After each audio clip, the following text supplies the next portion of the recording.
Hello, my name is Gracie.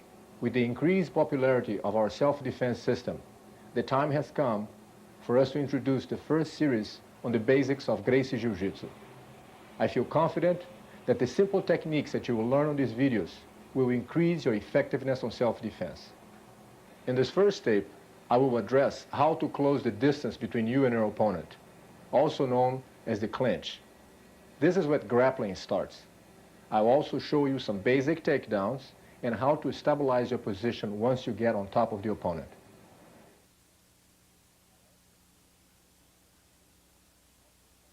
In this first segment, we'll see how to close the distance between you and your opponent. There's several ways to do that, and I'm going to use my brother Royce so we can exemplify that. Assuming that your opponent is standing like this, what you want to do is that you want to use the kick. First of all, you want to use the kick so that you can close the distance and then come in like that. Once again, please. So the hand goes 1, 2, 3. That's the idea. The kick, it's a safe way to bring you close to him because if he wants to use a kick from him or whatever, you just can cover that distance and then you come in with this to get to this point. Another thing is if he throws a punch with this hand, you can deflect the hand and come in close. This hand of mine will deflect his hand, and then I come in from underneath like that. If he throws a punch with that hand, you can go under and block him by the waist. And go underneath. Mainly, you want to make sure that you keep your hands fairly protecting your face because as you come close, even if the aggressor would throw a punch and kind of nick you over the head, something like this, it doesn't really matter. What you want is to be close to him. Then you can work your way around to either trap the arm or continue from here in a different manner. For example, if you just would keep your hands in front of your face, throw a kick and come in, this is not going to be very harmful because there's not much space for him to hit you with this. The idea is to eventually get to a hug position. One more time. 1, 2. Even when boxers, in the middle of the fight, they find themselves in a situation of being in trouble, the main idea is to go for the clinch. That's what they're going to go for. They feel safe here. That's why the referee has to come in and break the hold. Because from this point, it's going to be very difficult for another person to hit you from here, even if he's got the space. It's hard to do much. So that's what you want. Get him in a hug tight. So kick, protect your stick, and get close. Throws the punch with his hand. 1, 2. A different way to do it. Throws with that hand. You can go under and block the waist. It doesn't really matter how, but we want to get close to him. The hand should be able to protect your face from a fatal, or shall I say, a precise shot. That's what you want to avoid. 1, 2, 3. That's the idea. A lot of people don't feel comfortable in closing that distance because they don't know what to do from that point on.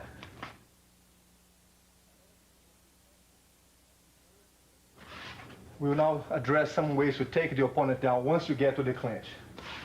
1, 2. Once you get to this position here, my hand will trap his arm. I'm holding by the elbow because he could be without a shirt, so it gives me a better grip if I grab by the bone here on the elbow. The second hand is on the waist. My feet are planted in base like this. His leg is right inside of my leg. He can't kick me on the groin because I'm too close to him. And from this position, my back leg is going to step through in front of him. My hip will step across, and as I put my head down, I'll flip the opponent this way. Once again, please. So when the person throws a punch and you got to this position here, remember this hand holds him from running away from you at this point. You want to stay close enough that he can't hit you with the groin, or with the knee on the groin. My head is stuck in so he doesn't hit me with the headbutt. From this position, the back leg is going to go around him. What makes the movement easy is that you make sure that this hand is not holding too tight, because if it's very tight, it's going to get in your way. You won't be able to go around him. So at this point, this hand loosens up the grip so that your hip can come in and goes, I'm very relaxed. Oh, in front of him here. It's not to muscle with the arm strength at this point, but instead your head goes down to your knee. My position is very relaxed. And from here he goes down this way.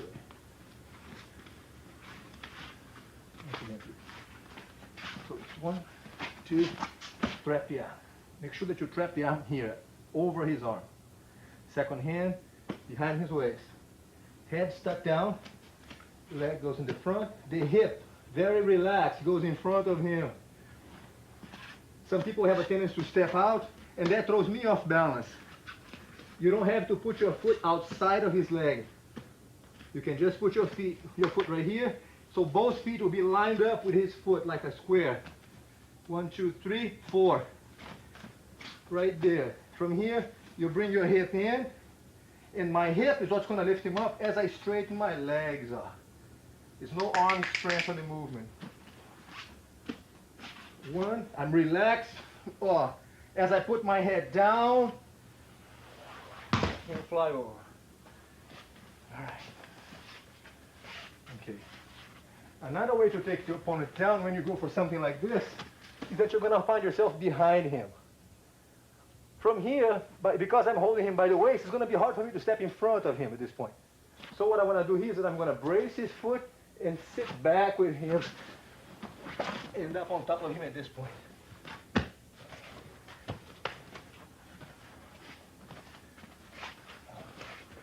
So it's 1, 2. Hold my wrist.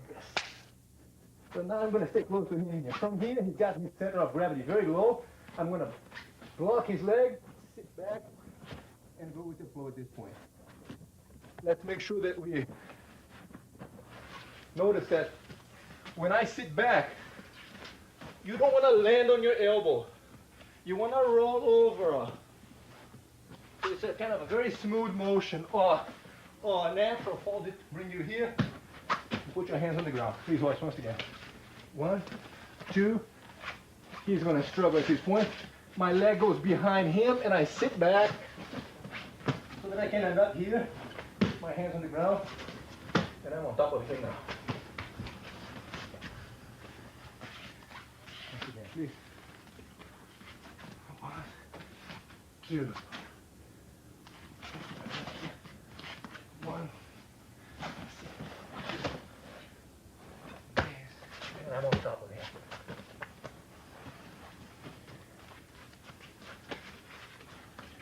If I do this, and I get close to the guy, he's struggling, and ends up facing me like this, you could also, just by holding your wrist, bend him back, and then go on top of the opponent like this.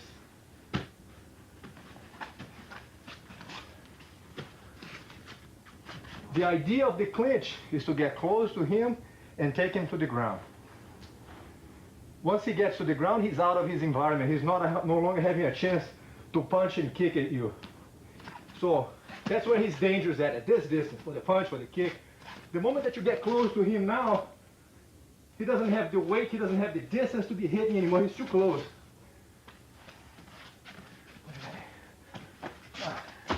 Now they struggle, everything else happens, but he doesn't have the powerful speed. He can't hit with the knee, I'm too close. Headbutt, I'm safe. The punch with his hand is too close. Hold here, and you can bend him back, as I said. It doesn't matter how he's going down. That's what we're going to. Whenever you throw the opponent on the ground, the purpose is to try to end up mounted on him. So 1, 2, from here he's resisting. Down they go. In base, to establish a position on top. 1, 2. He's resisting. We could stay here, or we could go to the mounted position, which should be your objective in a fight. Assuming that your opponent is heavier and stronger than you are, you don't want to keep the distance of a punching and kicking with him, because if he's more powerful, he could punch and kick harder at you. That's why we feel it's so important that you're able to close that distance effectively, so that you don't give him a chance. He weighs 320 pounds, 6'8". If I'm trying to punch him, he might have a chance, one good punch and knock me out. So that's why I don't want to stay at this distance with him. The safer for me is to stay close to the guy any way I can. Now, even if you hit off my back, it's a different thing. That's where we're going. We're going to take him to the ground and stay with him. So it's important that you feel that you must close that distance. As I said earlier, a lot of people don't feel like closing that distance because they don't know what to do once they get close to a much bigger and much more powerful opponent. But we're going to be seeing that soon enough. For now, I just want to emphasize that grabbing aspect of it, which is this closing of the distance.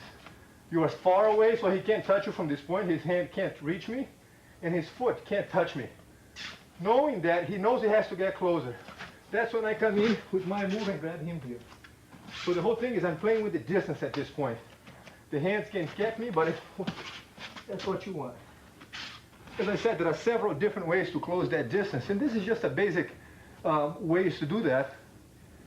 And more importantly is that you have to feel comfortable enough with the idea of going in for the clinch and just feeling confident on the idea.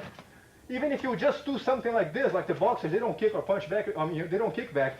But if you're just like this and the guy throws a punch, now from here I can get close and then wrap the arm.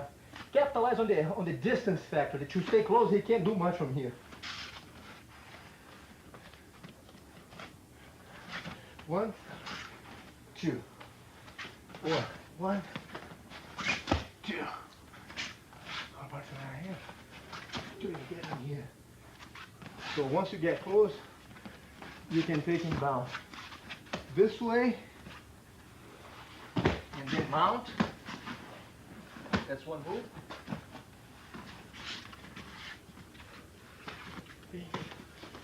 You can take him down this way and then end up mounted.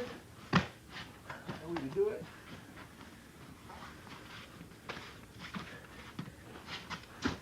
You could just simply bend him back like this and then end up mounted on top of him, establishing a mounted position, which is this one here.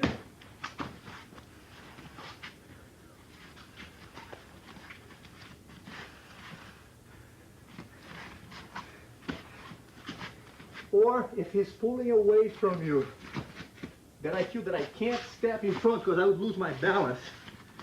If the opponent at this point is dragging me that way, if I step here, he'll throw me off balance and I'll lose my movement. So, when I feel him pulling back, my back leg, push me down, and then I'll be mounted again.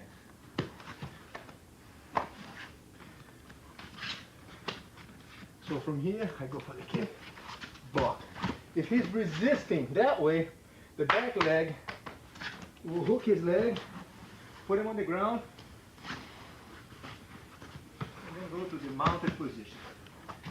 Once again, please, guys. I want to flip this way a little bit. Notice that the back leg here, when I hook his leg, I put my foot back on the ground because I don't want to hook his leg and land on my knee on the ground. So it's 1, I'm 100% in base here, then I place my knee over. We don't want to hook the leg and land on the knee, because if you're doing it on cement, you could hurt yourself. So you have him trapped, you hook the leg, no good, dangerous. Let go of his leg, step over, and then mount. Once again, please. 1, 2. He's resisting, pulling back. I hook the leg, put my foot on the ground. I'm actually holding him if I want. I have that much base. And then go over for the mounted position. That's the objective in every situation of fight. You always want to end up in the mounted position. We will now review the same techniques that we just saw from a different angle so that you can have a more complete idea of what to do as we get to the clinch. So Royce will stand on this side, please. Okay, so when we're here, 1, 2, 3. Remember that the hand should be loose. So as you step through, you have the mobility for the hip to come in. If you hold very tight with this hand, it's going to make it difficult for your leg to go between you and your opponent. Loosen up the grip, the hand comes in, and then the hand now will readjust and then close to you. So when you put your hand down, you have absolute control in here. And go to the mounted afterwards.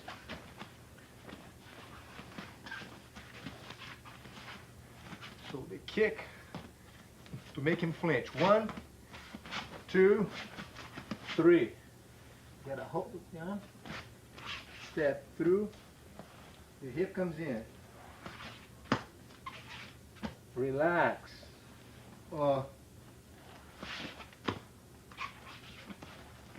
As my head goes down, flies over. Always go to the mounted position. Get used to this. You want to feel comfortable with the idea of being close to your opponent.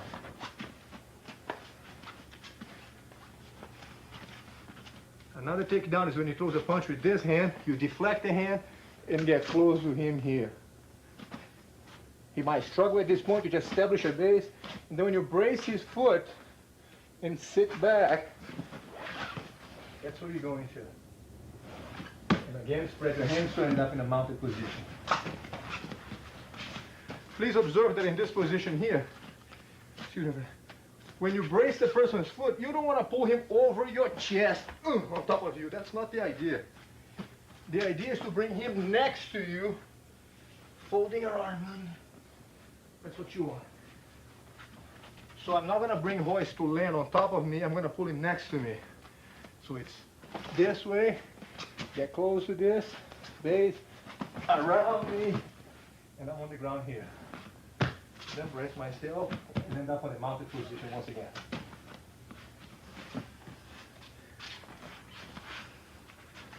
One, two. That's what I want. Just a little bit base.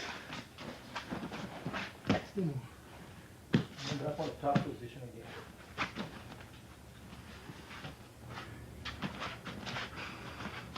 You can also go for the clinch here. And as the person straightens up the body, you hold your wrist and bend him back so that you can end up on top mounted. Be sure to let go of your hand behind his back so that you can protect your face as you go to the ground. Because if you keep holding the grip, you might end up hitting your head on the ground. Again, ending always on the mounted position.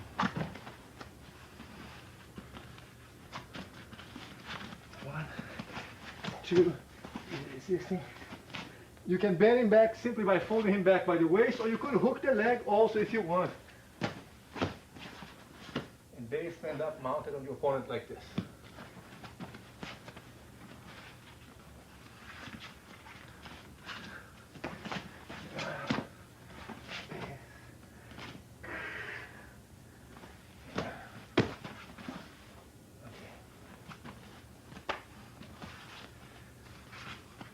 Now the kick.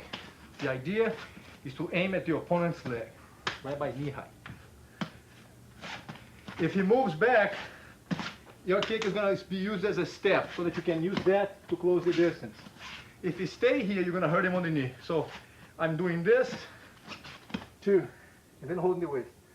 Gotta take him back this way. If he's moving back away from me, I might bring my hands underneath him and still bend him back with the leg. And again, end up on the top mounted position.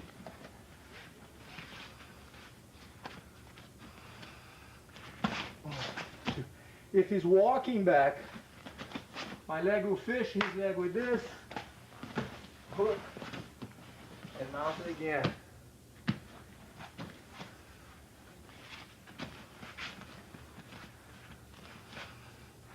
One, two, three. If I'm trying to go for this hip movement, and as I go for the hip, the man starts to walk away, I regain my position, establish my position, and try something else.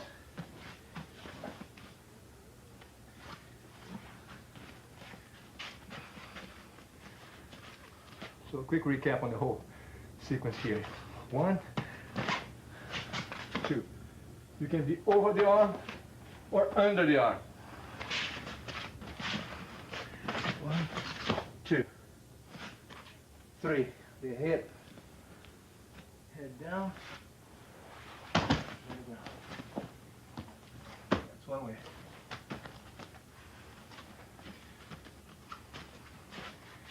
Throws a punch with this hand, deflect the hand, come in here. Now, my leg goes behind. And then mount it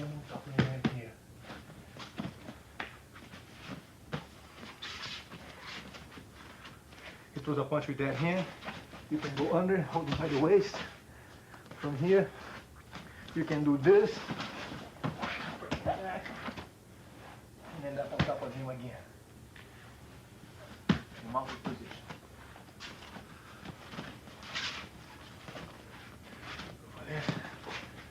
Get to this position here. You can either just bend him back and end up on top of him. If he turns around, finds himself in this position, 1, 2, 3, over here. End up with the guy in this position. Okay, now we're going to see a sequence of these techniques that we just saw at pretty much full speed, so that you can have an idea of the different options that you have to use the techniques that we have just, explained to you.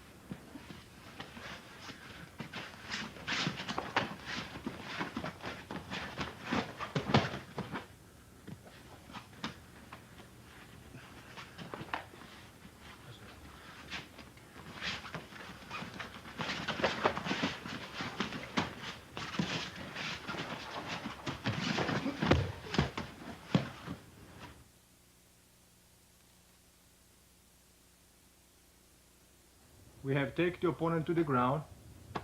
Now we want to find, good ways, effective ways to keep him down here. If you just stay like this on top of him, he could grab you by the chest like this and simply throw you out of here if I stay stiff as a board. So what you want is be able to, number one, relax so that you can avoid that.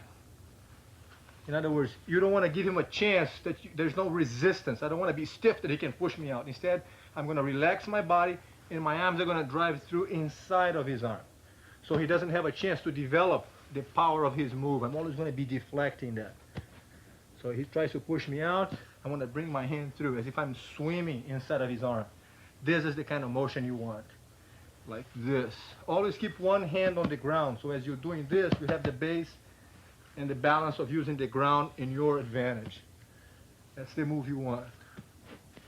So as a drill, you can go from here and just do this kind of movement. Just do this. That's what you want. Okay. If he tries to push you on your stomach here, you can stand up almost straight and then deflect the person's arm like this. It also works. You can use the palm of your hand, or you can use the forearm to deflect his hand from pushing you back. This way. That's what you want. Okay? This way or this way. If he tries to work on your knee by pushing your knee down with his hand, without using the thumb, you reach for his wrist and just deflect or disarm the hand from pushing your knee away. That's the move you want. Other side, just bring the hand up. So that before he starts pushing, your hand is already anticipating that and disarming his hand or the elbow from being able to push your leg away. All I'm doing here is maintaining my position so that he doesn't have a chance to use his force to dislodge me from this position. That's what I want. Sometimes when the person is pushing you back, you could also come down and hold him by the neck like this and use this hand for base. My legs are going to be spreading out like this, and sometimes even hooking the leg on the back of his legs like that so that my feet can be holding on to this. Always relax. The idea is to get relaxed as you do the motion so that you can stay here without spending too much energy. If he decides to sit up and push me back, you don't want to get stiff and be thrown off balance. You want to disarm the arm and pull him back again. By leaning the body weight forward, bring him down and don't give him a chance to move you from this position. The chest, just hook his neck back and drive him back. So it's 1. That's what you got here. This is the kind of drill that you could be doing with a partner in a very relaxed manner to get used to the idea.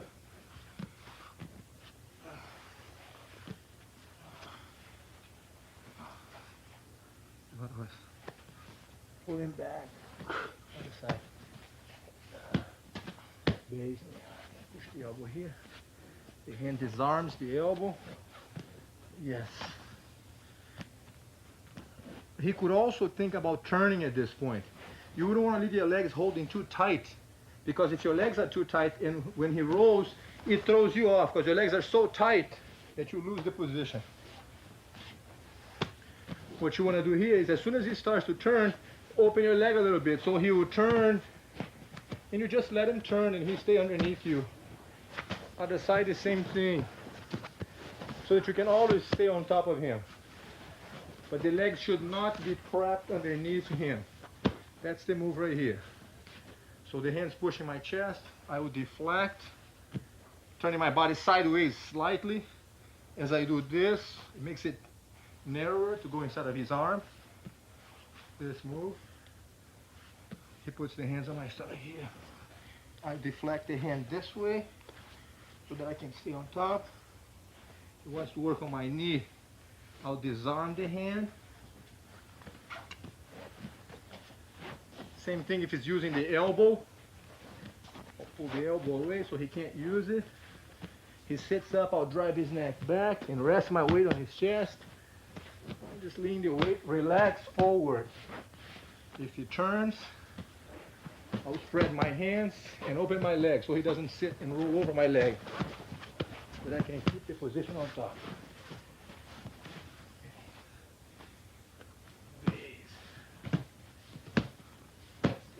I want to stay up, just kind of ride along with him, then deflect the hands. Always thinking about keeping your center of gravity here. If you start pushing him to the side, I want to hook his neck with one hand and drive the hand inside, just kind of hooking him behind his neck. Push to the other side, the hand goes behind, then work your way here. Use him for support. Grab onto him, use the center of gravity. My weight is here. My knees do not necessarily have to move all the way up, always, or stay all the way down either. I want to ride the opponent. I want to kind of adapt to whatever is necessary, as if I'm riding a wave. I want to just, if he pushes that way, I want to be relaxed, bring my arms inside. My idea is to be very loose. That's what I want. There's no resistance. I just want to kind of ride along. Disarm the hand.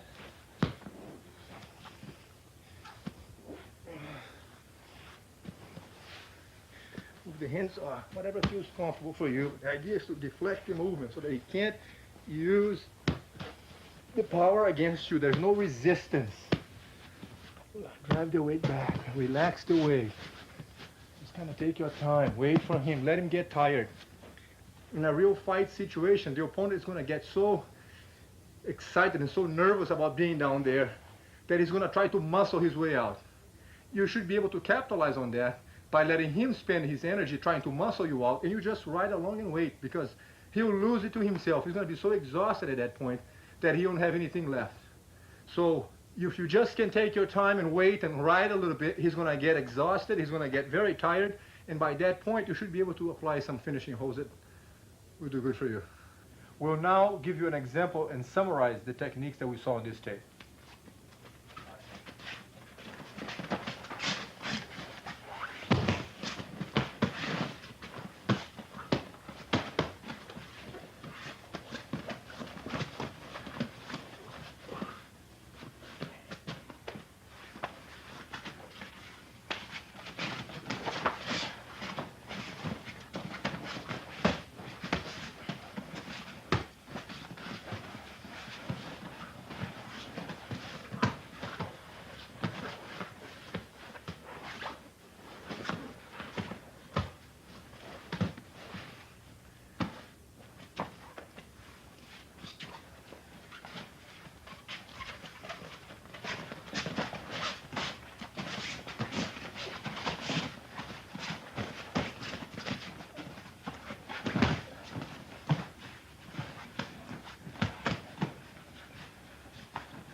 As you practice these takedowns, please remember to be protective of your partner.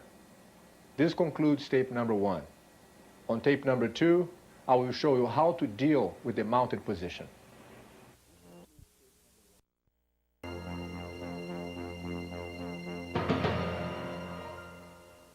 In this segment, I will show you how to escape from the mounted position.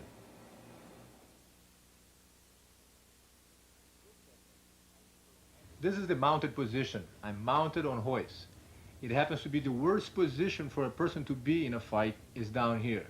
And the reason is I'm out of reach from his punches and he's within reach of my punches. So for that reason, it's not good to be able to stay here. We have to find a sensible way to get out of this position. Again, assuming that your opponent is bigger, heavier, and stronger than you, if you simply try to push him out, he's going to brace himself and it's going to be difficult to get him out of here. So, this is what you want to do. You want to keep initially both elbows on the ground so that the elbows will limit my knees at this point and I cannot move my body forward than this. So the elbows will hold me at this position. When you keep your elbows here, holding my knees at this position, I will be sitting on your hip. Okay, your hands, one is going to grab like this by the wrist. You want to make sure not to use your thumb at this point. There's no thumb. You want to grab simply like this and glue it on your chest. With the other hand, if I have a jacket, you grab the jacket. If I don't, you can grab the arm right here, either one. So once you have the arm trapped and the arm blocked with this hand, it's impossible for a person to put the hand from this position on the ground. So if I try to move my hand to the ground, I just can't do it anymore. Oh, I can lift you up, but the hand will not go to the ground. Remember, if you just wanted to push the person out, he is going to brace himself with this, and it's going to be virtually impossible to get him out of here. So what you're doing is that you want to trap the arm this way. The hand confirms the arm being held in with this position, and your foot is going to trap my foot, like that, from the outside. Foot traps my leg just like that. Okay? So the arm's strapped, back of the arm here is strapped, and the foot is holding my leg. With all my right side blocked like this, what you want to do is slowly lift your hips straight up. Okay, because I don't have the hand to brace myself, I will fall. Once again, please. The same technique will apply if the person is trying to hold you by the neck like this, strangle your neck. You get his wrist, second hand comes in here, always keeping your elbow inside of my leg. Trap the foot to the same side of the arm trapped, so everything is on the same side, is blocked, so that I can no longer reach out with my hand and prevent myself from falling. And as you lift your hip up, my hand is blocked, and I'm out.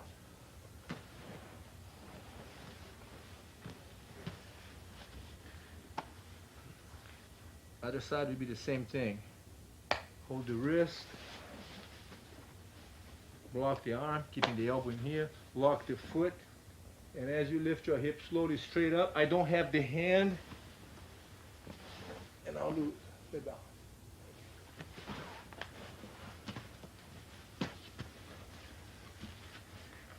If the opponent slides the knees up here under your arm, he puts himself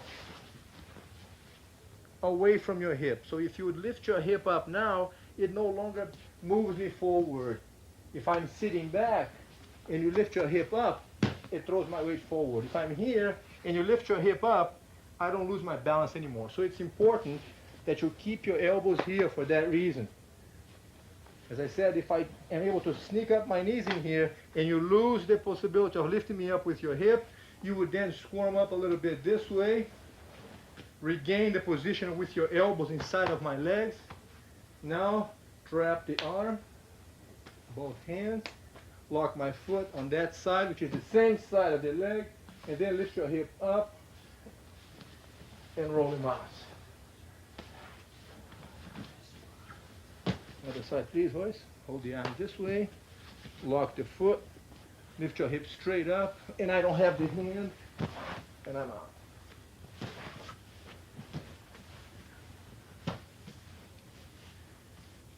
If the person on top keeps the arm spread out this way, okay, instead of trying to grab you on the neck or hold you by the jacket, if he keeps his hand on the ground like this, you could also reach out over the arm and wrap the arm this way. So now my arm is stuck in here. Hand again holding by the bony part of the arm here by the elbow so that you have a good grip. Lock the foot on that side so that we have good control on that foot.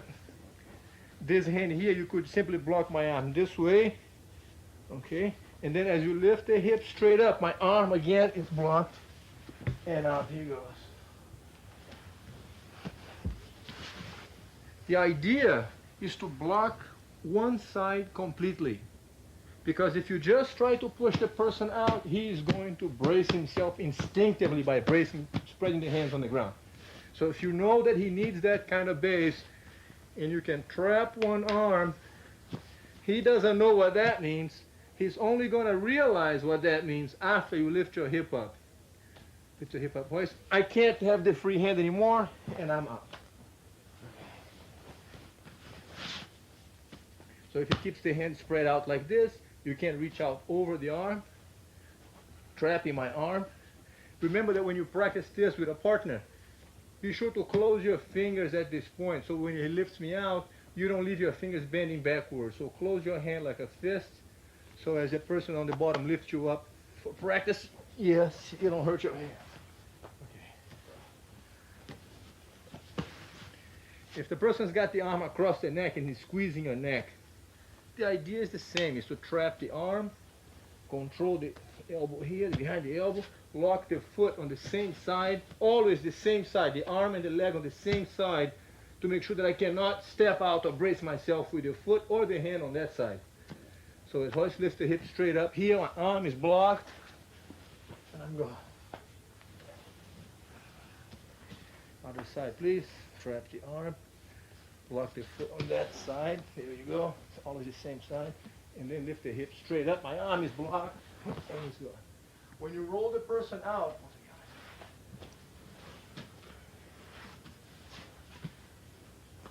the idea is not just, fica deitado você, huh? The idea, lock your foot please. The idea is not, stay down please, lift your hip up. You don't want to just throw him out and stay here, because from this position, he could come back up again.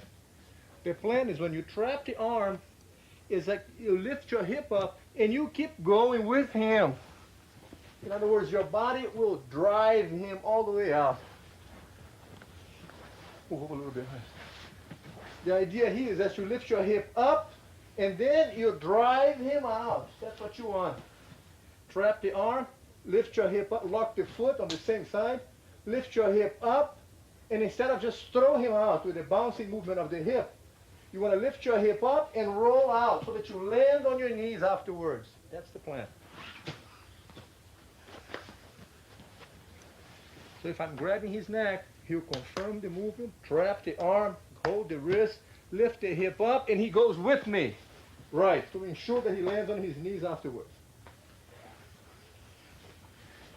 If the person on top has the arm wrapped around your neck like this, the hand will come around, trap my arm, with your head back so that I can't push my arm out, pull my arm out of this. So the head helps to trap my arm along with the hand. The hand on this side here will wedge my hip, so the hip has an extra support with that hand. The foot on that leg traps my foot on that side, and as he lifts the hip up, I'm stuck the same way, I'm out. Right, okay.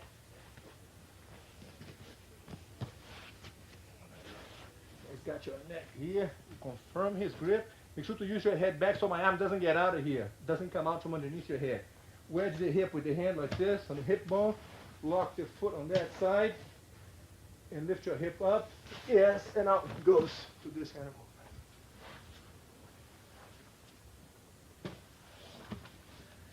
You guys got holding tight, it doesn't matter. Trap the wrist, lock the arm, The movement should not be with the hip throwing me to the side. You don't want to roll the guy that way. That's not what you want. Make sure that when you trap my arm like this and lock my foot, lift your hip straight forward. That's the move you want. Then he rolls out. Okay. You have the leverage when you lift your hip straight forward. You don't want to roll him to the side. Once again, please. Confirm this. Lock the arm so that my knee won't move up. Lock the foot on the same side. And as you lift your hip up, impossible to stop. Right. Make sure that you always end up on your knees afterwards.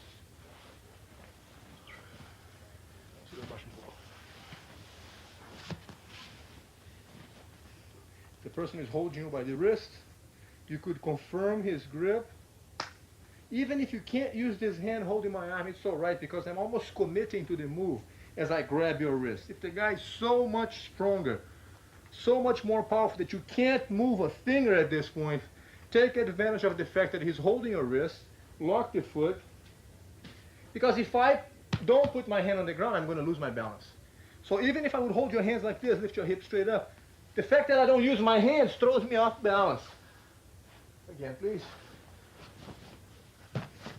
If you can confirm this so that you don't be at my mercy in letting go of the hand, so you don't leave it up to my decision to let go of your wrist and brace myself, it would be even better if you can make sure of this. So now if I decide to let go of your wrist and brace myself, I can't because my arm is trapped. So from this position, we lock the foot again, trap the wrist, confirming my grip. As you lift your hip straight up, my hand is trapped, and I'm going.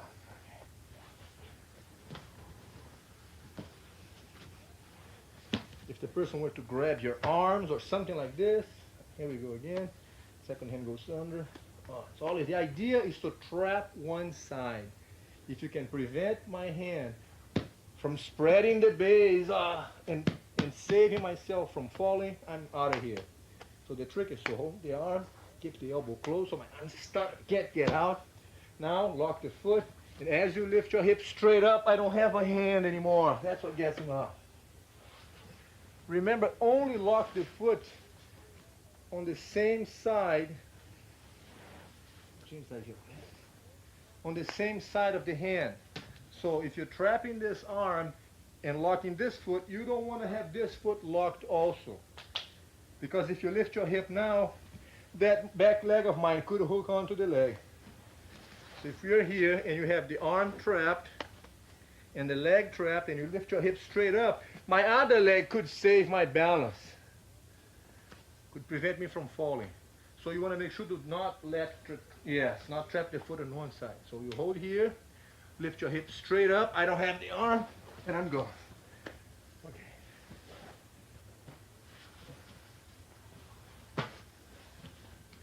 So the person's trying to strangle or bracing himself. If my hands are kind of far away, you could reach for that and bring my hand towards you here, trapping the arm, and lift your hip up. Yes. Okay. If he's so strong that you can't bring his hand in, you move towards his hand. It works too. Trap the arm this way, lock the foot, lift your hip straight up, and he's out.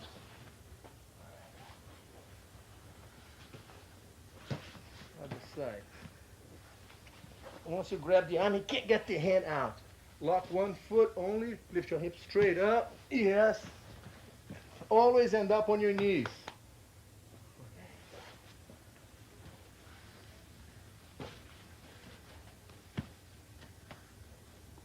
Squeeze your neck. Trap the arm. Lift your hip slowly straight up. And he's out.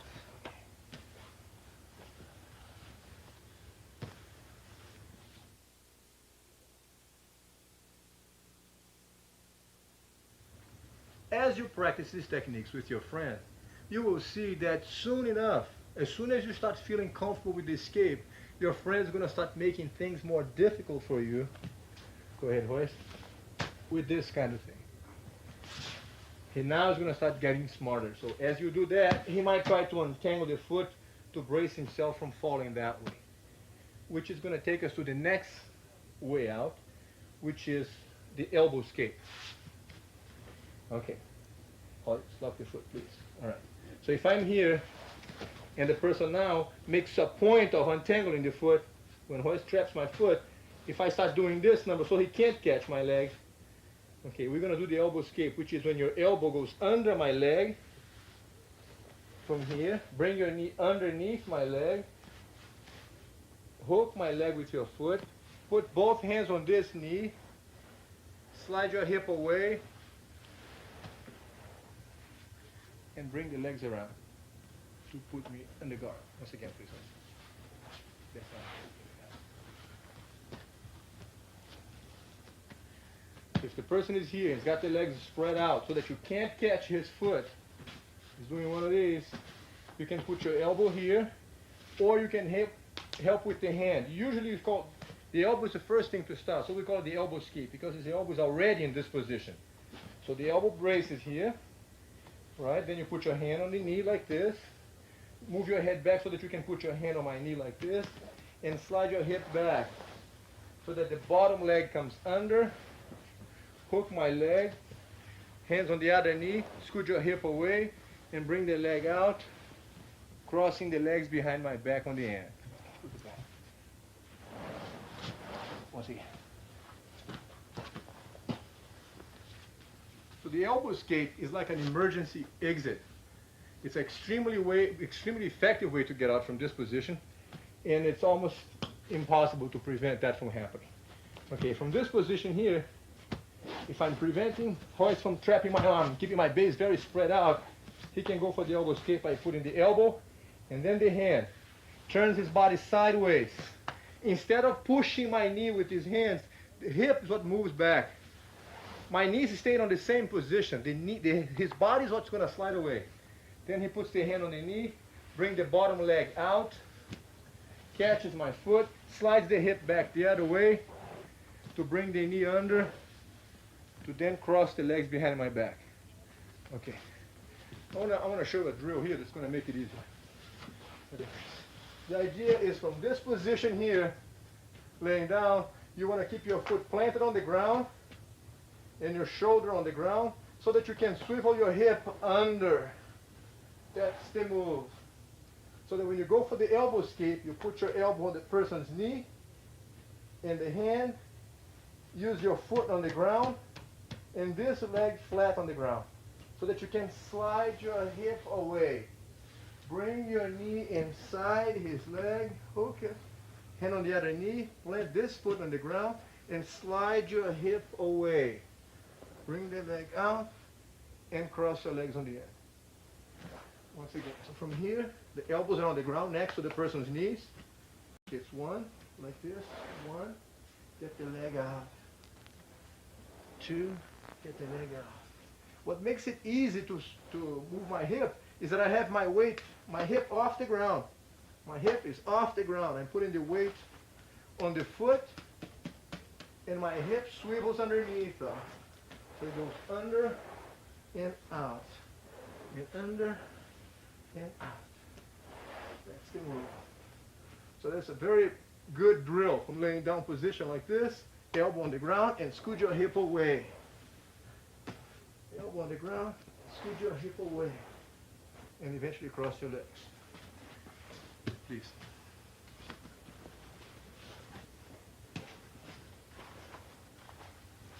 So if the person is here, for the elbow escape, if I have my base spread out, you use your elbow, bring the leg out, and hook my leg. Stop for a sec. If you don't hook the leg, the person on top will have a chance to mount again. So you want to make sure that you trap my leg so that I'm stuck with this. I can't get my leg out. Hand on the knee, back up the hip. Second leg comes under. And always cross your legs on the end of the move. Once again, let's back up.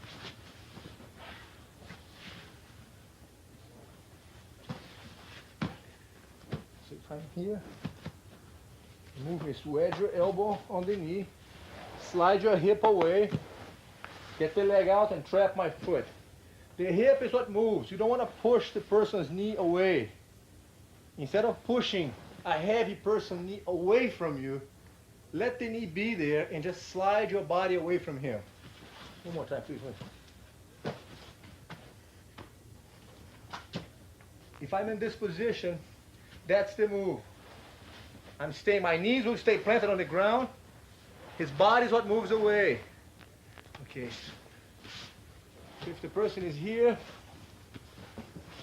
that's the move. Elbow on the knee, sideways, get the leg out, hook my leg, get the leg out, and then always cross your feet on the end. Make sure that you cross your legs to force the person in my position here to get locked inside of your legs. Okay, we'll now do a recap on the sequence that we've seen. Okay, if the person is going to have you by the neck, trap the arm, keep your elbow in, locking the foot, and lift your hip straight up. Okay. Other side, trap the arm, lock the foot, hip goes straight up, and here. Okay. As you can see, in this way to escape, when Royce traps my arm like this and locks the foot, he is on the bottom position right now, and as he locks the foot and lifts the hip straight up, he is now on top. Okay. And then we talked about the other way to escape, which is the elbow escape, in which he wedges the elbow on my knee. Instead of pushing my knee, he moves his body away, brings the leg out, traps my foot, hand on this knee, bring the leg out, and then cross the leg. The fact that I end up on top of him, apparently on top of him, does not necessarily mean that I'm in an advantageous position. The fact that I'm inside of his legs, it's a very good, advantageous, and classic defensive position for Royce at this point. So don't think that just because I'm on top means that I'm winning the fight. That's not necessarily it. Okay? Let's go back to this again, please. So here I am on top because I'm sitting on his chest. Here I am inside of his leg. It's a whole different ballgame. Okay? Once again, right? So from this position here, he wants to trap the arm, lock the foot. I can't get my arm out. As he lifts the hip straight up, he gets up. Okay. If I have my hand under his neck, he confirms the grip with that hand. The head goes back so I can't get my arm out. Wedge the hand on the hip. Locks the foot on that side because it's the same side of the arm that is strapped. And as he lifts the hip straight up, I'm out. If I spread my hands like this, he then can put the hand on my knee. He can use the hand with the arm straight like this, or if my knees are too high, he puts the elbow because it's a better wedge. Elbow with that arm and the hand on this knee. Turn the body sideways. Get the leg out, lock the foot, scoot the hip away, and cross the legs. Let me remind you that the person that knows Gracie Jiujitsu is always with the advantage. So as you probably noticed at this point, when Royce traps my arm here and locks my foot to lift me up, he now is on top of me here and can take advantage of this position.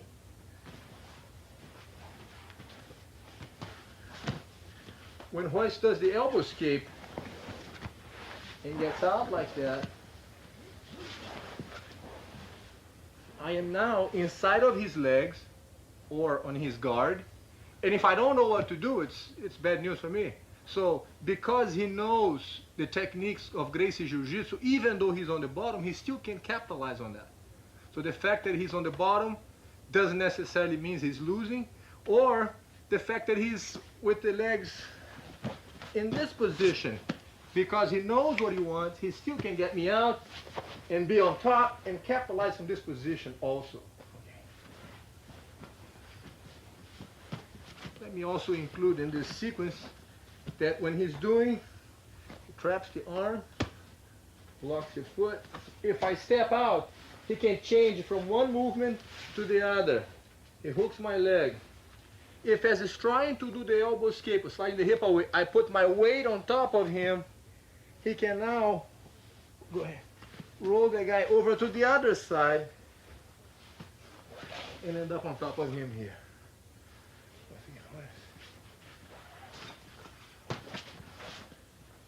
So he starts by trapping my arm, lifting the hip up. I block the move.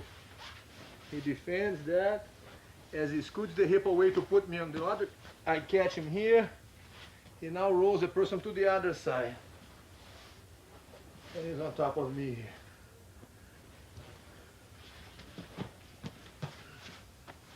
Other side. 1,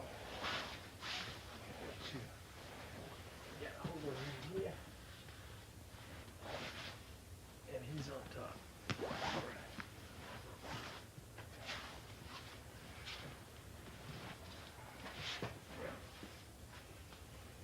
Remember that the technique should be repeated at this speed, very relaxed, effortlessly. And that's one way out. I spread my base, he does the elbow escape, bring the leg under, traps my foot, cross the leg, yes, okay. Right here. Locks the foot, I step out, traps my leg. If I put the weight on top of him, he can just feel the weight going, and over we go. Mount the leg, yes. Okay.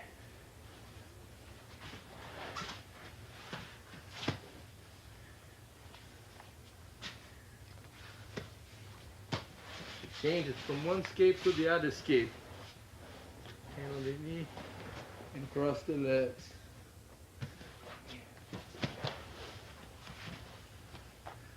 Arm. If you can, flip him out so that you can go on top of him. If there's a chance, you always want to do this escape first. Okay. Only if the opponent resists or prevents you from doing that, then you change the move. Put your hand on the knee and put him inside of your legs. You are no longer with him on that worst position, with the mounted position. You're already out of that. We have him inside of your legs now. It's better to have him here than have him here on top of you. So for the person on the bottom, you prefer to have him inside of your legs, okay? If you're gonna be on the bottom, you wanna have him inside of your legs. If you can, trap the arm, lift him up, and get him out completely, even better. Okay.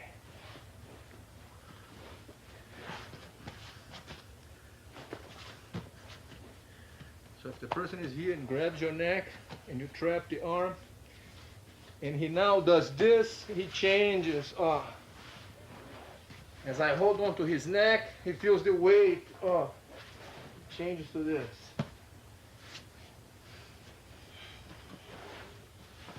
If he decides to grab onto you doing this kind of thing like this, you want to untangle your foot, take advantage of this hook that I have, hold my arm, wedge my hip, and then lift your hip up, because if this leg is free, I lose control in the position. If I spread my legs very much, you might also want to do the elbow escape by using that hand on my knee, untangling your leg, escape from underneath, hook my leg, put him on your guard by bringing this leg under, and now you're out.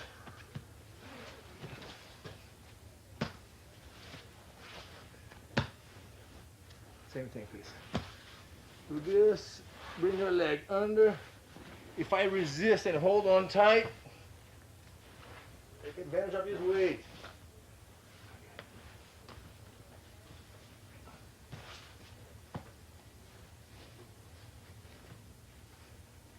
Lift the hip up, right, leg goes in, locks the foot.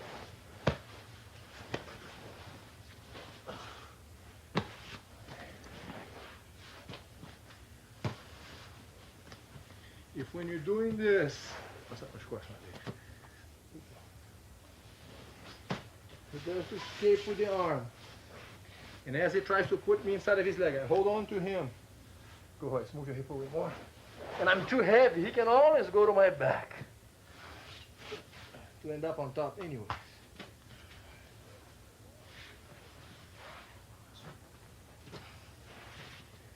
So if I'm here or squeezing his neck, he locks my arm, traps my foot, lifts the hip, I step out, he does this move, moves the hip away.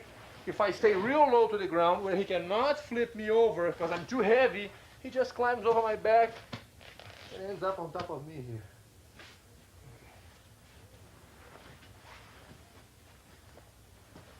Your goal in a fight is to end up in this position.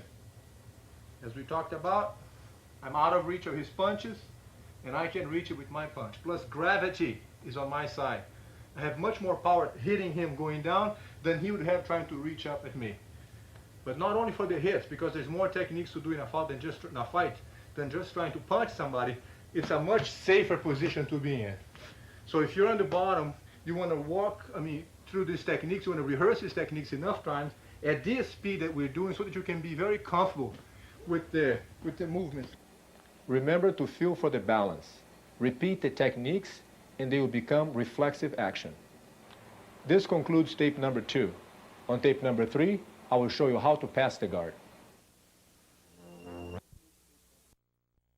When your opponent is lying down and has his legs around your waist, he has you on his guard, which is a classic defensive position and the topic of this next tape.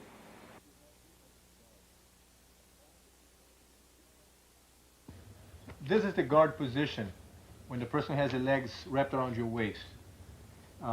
If you have to be on the bottom, you want to have the opponent inside of your legs like this. Just for the record, if you're inside a person's leg and the legs are not crossed, if it's just like this, you could simply walk over the legs and find yourself on the mounted position, which is the most advantageous for you. However, if the person does cross the legs and keep the legs snug or tight around your waist, you can't just push him down. So what we're going to see now is how to escape from the legs wrapped around the waist. And the first thing you want to do here is to put one hand on the person's bicep like this, on your opponent's bicep, and then put your leg up. Okay? When you put your leg up, a gap is going to happen inside of his leg. So I put my leg up and my hand can now turn. I turn my body slightly sideways so that my hand can go under, and I will wiggle my shoulder underneath his leg, all the way under the shoulder. From this point, my hand will reach out and grab the cloth. If he has a jacket, I'll grab the jacket. If he doesn't, I'll just hold over the shoulder.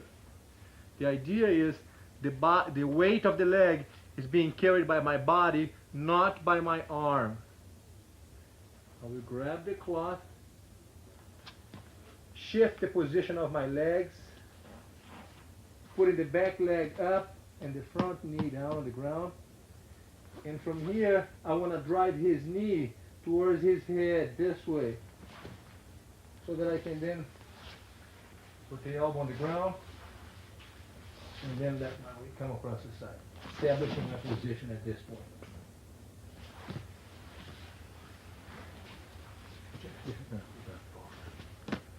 So the leg goes up, I'm in this position, hold the arm, put the leg up, find myself in base so that he cannot just push me to the side and throw me off balance. So I'm going to spread my legs, center my balance at this point, leg up, turn my body sideways, bring the hand inside of the leg, right on the curve of the knee. That's what you want to work on, right here. Right. Lower my shoulder so that the shoulder is underneath the knee. If the person keeps the legs crossed like this, as I grab the cloth and as I drive the weight to his head, the knee goes to his head, I shift the leg so that I have better support with the back leg. And as I bring the weight to his head, it gets so uncomfortable, the pressure on his back gets so uncomfortable as I bend his spine that way that he has to open the leg. Then I'll plant the elbow on the ground and then stabilize my position across the side like this.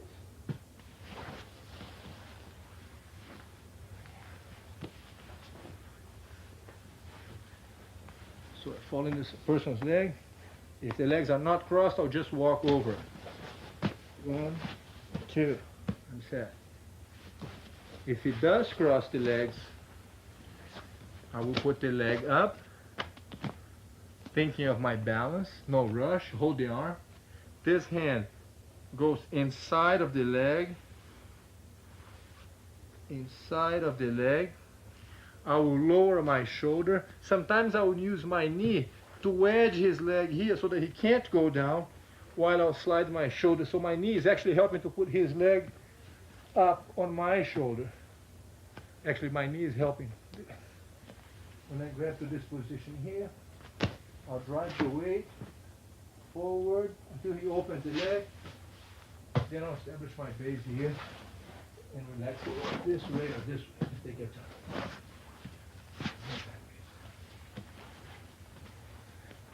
Do the same thing on the other side here.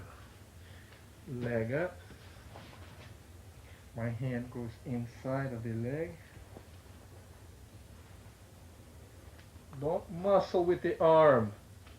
Be sure to lower the shoulder so that my arm is not using the stress to pass the guard from escape from between his legs. The weight is all on my shoulder, not on my arm. The arm is very relaxed. As I get up here, I shift the legs so that the natural position now makes the weight lean towards his head. Get a hold of the grip on the cloth here and let the body weight come down, elbow on the ground, and then establish the position across the side here. One more time, please. So from here, hold one arm, leg up, the hand goes inside of the leg, lower my shoulder. I'm using my knee to help that knee up my shoulder here. The arm is relaxed. Reach for the collar. If he doesn't have a collar, I'll just find his shoulder, shift the legs, and drive his knee towards his head to a point that he can't hold it anymore. He opens the legs. I'll slide the body weight down, put my elbow on the ground, and establish my position here. At this point, if the person wants to push me out or muscle me out of here, all I want to do is just ride and establish my base. There's no rush. I can just stay here, let him wear himself out, and just kind of ride along for a little bit. From this position here, once he tries to push me out, and I allow myself the time to resist that, I'm going to push his knees away. In case he has a leg on my way here, I'll just clear it out of the way, and then mount to get what I want to be, which is the mounted position, which is the ultimate position for me in a fight.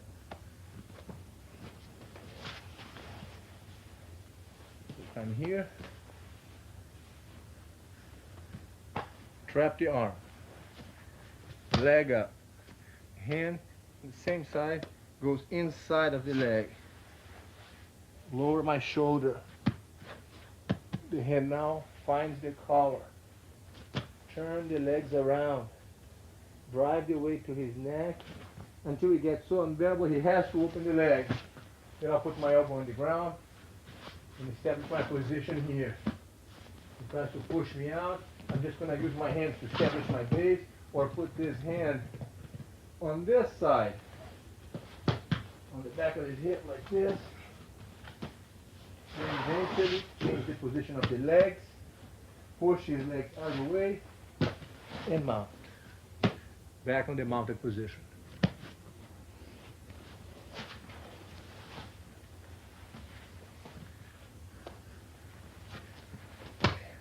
So, as you see, the person can be on the bottom here. He could be doing a lot of different, chokes and different attacks and different arm locks and things on that line.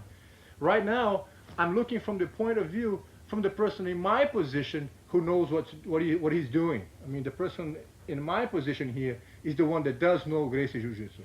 If the layman on the bottom, all the thing he's doing now is keeping the legs crossed, I'm finding a way to technically avoid that. So that's the idea when you find yourself in somebody else's legs, is to hold one arm, leg up. He doesn't know what to do here. He's just holding with the leg. I bring my hand inside of the leg, lower the shoulder, go around, go to the chest, the legs, and establish my position here to mount and keep this kind of base. That's what I want. From here, I'll push his knees out of the way and mount the leg. Okay.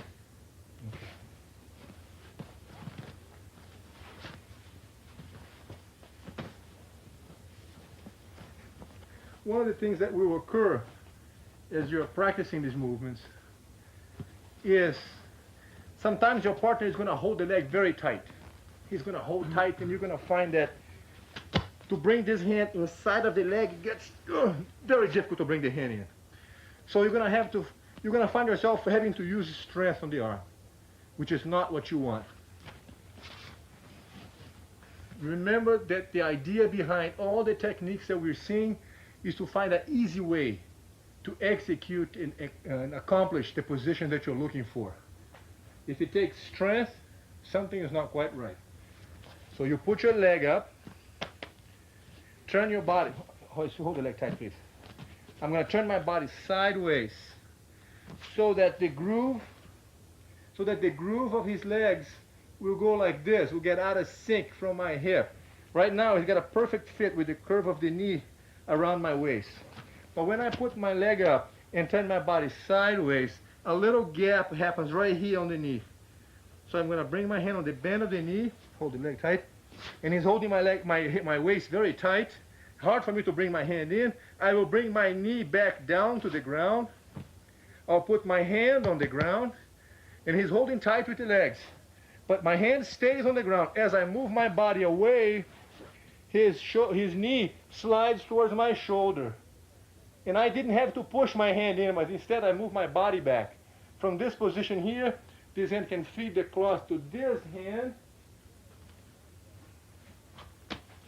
Shift the leg, again driving the weight to his neck until he opens the leg, elbow on the ground, and little the body weight across the side, establishing my position.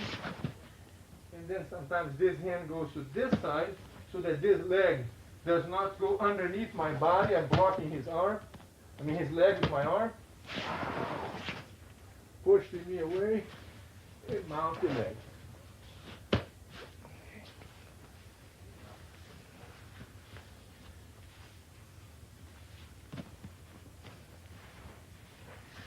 So if the person is holding the legs very tight, you want to put the leg up and turn your body sideways. So it escapes from that little fit, the tight fit that you have on the joint of the hip against the waist. When I turn my body, a little gap happens right here on the bend of the knee. Hand will go in. This much is okay. From here on, it's going to be difficult if he's holding very tight. My hand is going to be kind of tight to lower, yeah. And I cannot bring my knee under to help his knee to slide up. It gets very tight, very difficult. So you put your knee back on the ground and rest your hand on the ground. Be sure that you don't drive your hand in. It takes a lot of effort to do that. Keep your hand on the ground.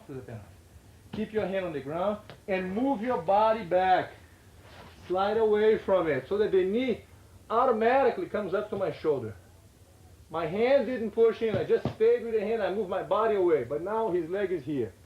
The fact that he's holding on tight with his own legs makes the knee come up to my shoulder. The hand grabs the cloth, feed it to the other hand, walk around. I drive the knee to his head so that he has to uncross the legs. When he opens the leg, my elbow goes on the ground. Let go of his legs. I'm always relaxed. Establish my position here on top of him. Bring the hand back if it needs be. If he tries to push me to the other side, I can use my hands. The trick is to rest the weight on top of the person here and be very relaxed. Be sure that your weight is centered on his chest so that the whole body is real loose and he feels the maximum weight. The hand controls from this side to this side. And turn. In case his legs are on your way, you clear the legs out of the way, and then the foot goes over to bring you back to the mounted position.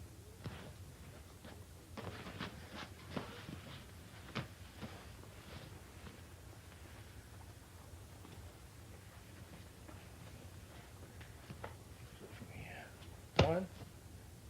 The hand goes in. 2. He's holding tight. My knee goes to the ground. Hand on the ground. Be sure that you don't work with this on his thigh. It's harder to force his leg open here. Your arm should be on the bend of the knee, right on this area. That's where you want to do the entrance of the arm. Not inside of the person's thigh here. Leg up, turn your body sideways. The hand goes on the bend of the knee. Stay at the bend of the knee. Hand on the ground, knee on the ground. His legs are holding tight. As I walk around him, my hand didn't push. My shoulder was lowered so that the leg are brought up to my shoulder. Feed the cloth to the other side. Lift the back leg because that makes my weight tilt forward. I'm relaxed, very relaxed.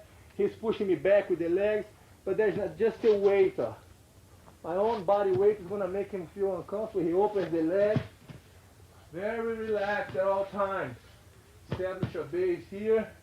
Push the knees away and bring the leg over to the mounted position. That's the goal, is to get to the mounted position. So for a little recap, trap the arm, put the leg up, and the hand will go inside of the leg. Remember to find a comfortable position to bring your arm inside. Lower the shoulder, the arm is relaxed, grab the collar, walk around, let the weight slide down, and rest the weight on top of the opponent. That's what you want. After you establish your position here for a little bit, push his legs out of the way and mount this way.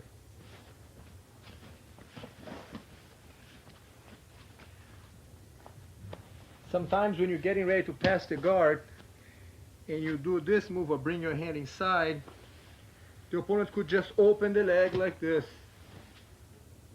If he opens the leg and lowers the leg, you could just simply walk over his leg like that, push this leg out of the way, and be mounted. That would work. So I'm here, put the leg up. As I'm trying to go this way to pass the guard, he opens the leg.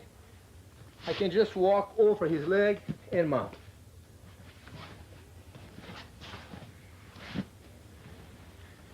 Or I could be doing this. As I get lower to pass the guard here, he opens that leg and lifts his leg kind of high. So it's okay to let go of this arm, bring it inside of his leg, and totally change sides on him to establish a base this way. Sideways we sit, push the leg out of the way, and back in the mounted position. One more time, please.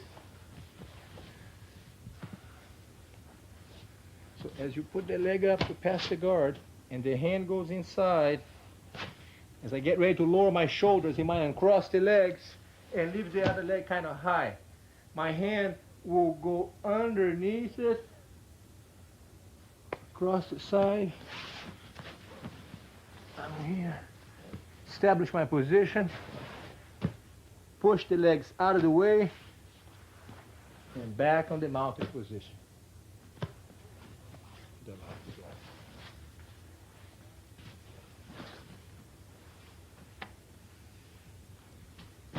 This, hold the arm, leg up, the hand is going inside. He holds the leg very tight. I can't get any lower. Put my knee on the ground, hand on the ground. As I walk around and get to this, he opens the leg on the other side. My hand can go under and do this, lay across the side, clear the legs out of the way, and mount.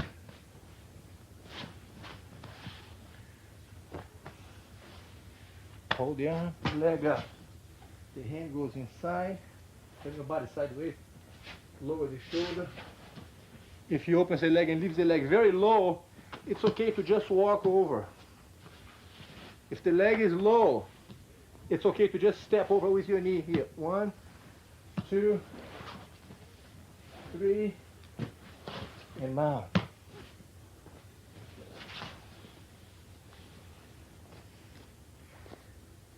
In other words, the plan is to escape from inside of his legs and mount on him.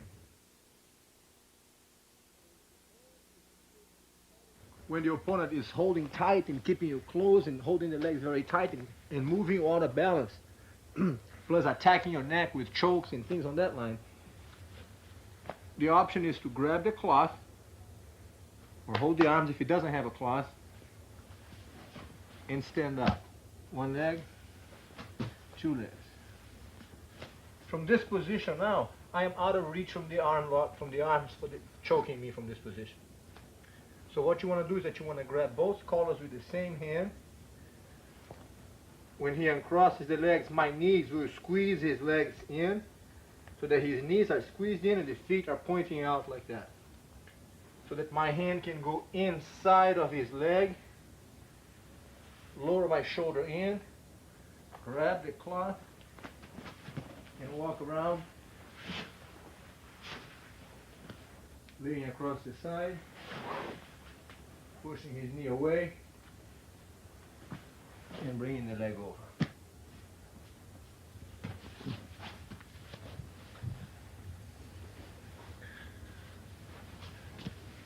When you get up and you grab the cloth here, you want to get comfortable with the idea of holding this so that he doesn't grab your feet with his hands and pushes you back. So it's like I'm riding here. My knees are bent. I'm holding the collar, and I'm going to keep myself, if need be, pulling forward. Pull myself forward so he doesn't push me back. I'm going to keep this position. If he keeps the leg crossed, my hand will go inside of his leg. I'll put my hand on the knee, and then I'll pry his leg open. Trap the knee with this. Grab the cloth. Walk around. And let my body weight rest on top of him. Elbow on the ground. Establish my base here. This hand again can be on this side, or if need be, we move it to the other side, so that we prevent this leg from going underneath me. Okay, my arm is on the ground, flat hand on the ground, under the leg, so I can turn sideways, push the legs out of the way, and mount the leg.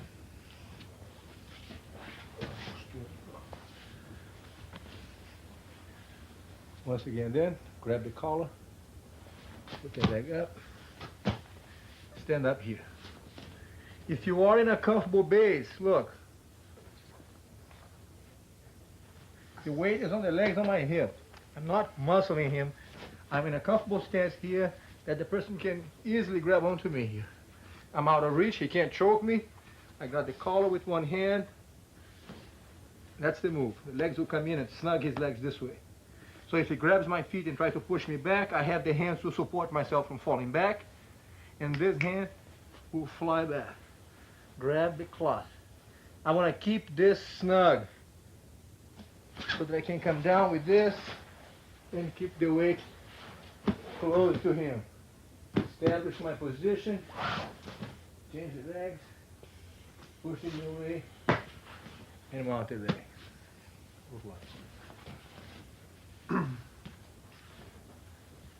Here. 1, 2. Heads up, out of reach from him.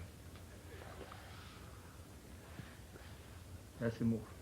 From here, the hand will go inside the leg, on my knee, pry the leg up, trap the leg. This is helping here to trap his leg. My head is also controlling his knee. From here, I walk around, go around, elbow on the ground, establish my position on the side, turn the knee, move the legs out of the way, into the mounted position.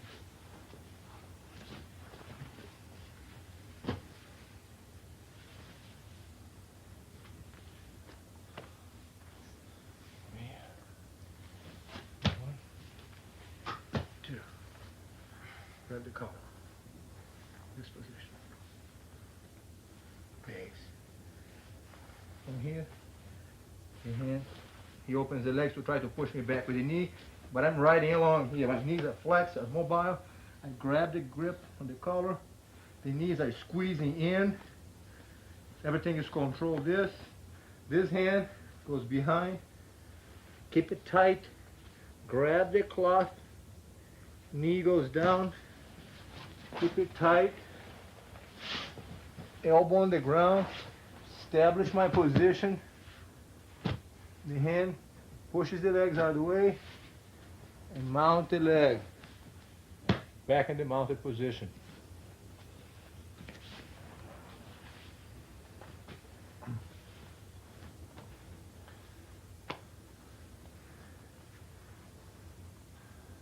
Continue.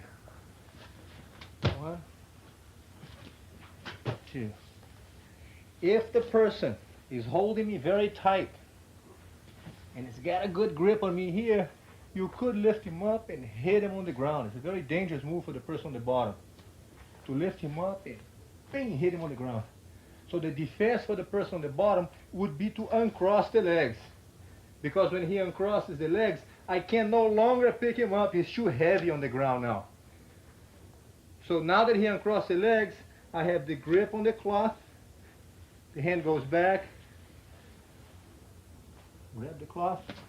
Walk around. Down. Establish my position. Yes. Push the knees away and mount the leg.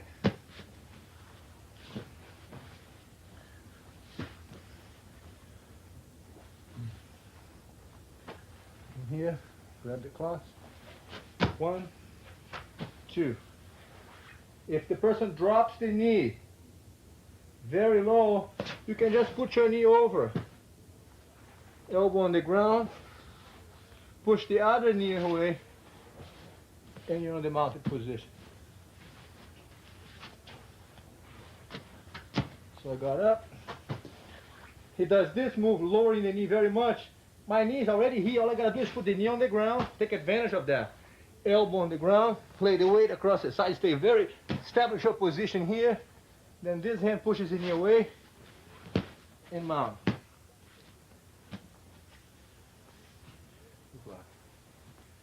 On the other side, the same thing. I got up, he lowers his knee. I don't want his foot to go in my hip, huh? We don't want to give him a chance to do that. So when I'm here and he lowers the knee, my elbow will prevent that leg from getting established here. My elbow will hold him off until my knee has a chance to slide over. Elbow on the ground. Drop the weight. Establish your base here. Push his knee away and mount the leg.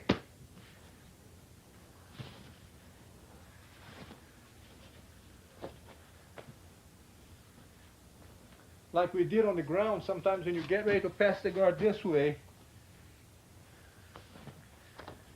and you're going for this, he might want to open up the other leg.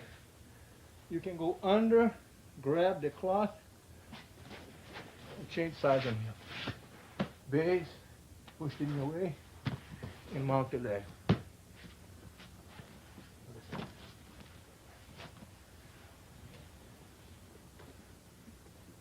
So from here, get up. I'm getting ready to pass the guard here. And when I get to there, he starts opening the other leg. My hand can go under his arm. I'm sorry. My hand goes under the leg. Go across. And then across the side. Establish your position. And mount the leg.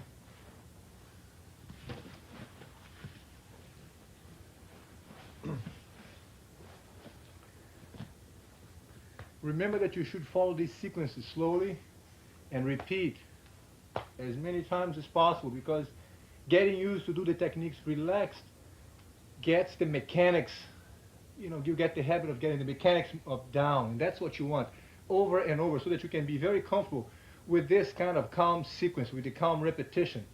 That's what's going to develop in you the reflex.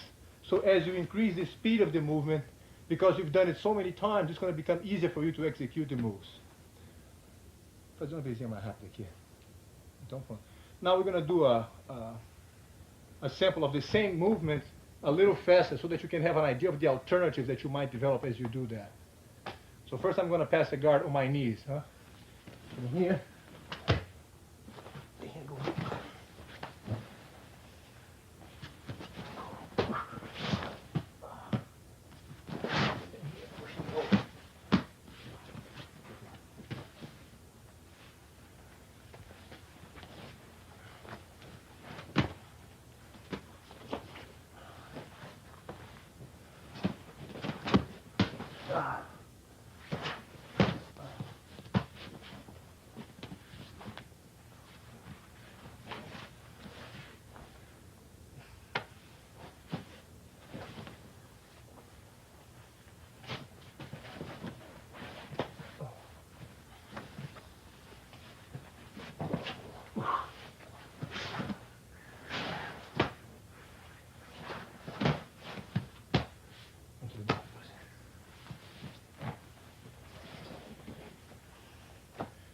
Now using the option of standing up.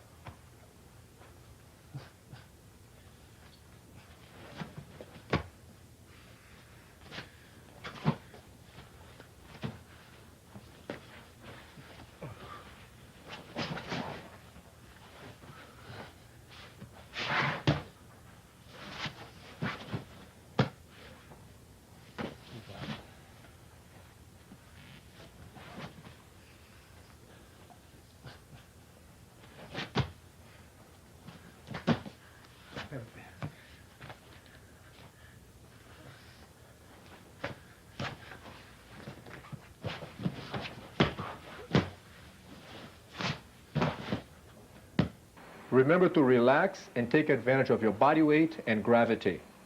This concludes tape number 3. On tape number 4, I will show you how to escape from headlocks. Headlock is not the most technical way to win a fight. However, for those who lack better technique, it's probably one of the most widely used finishing holds. Don't worry, I'll show you some great escapes now.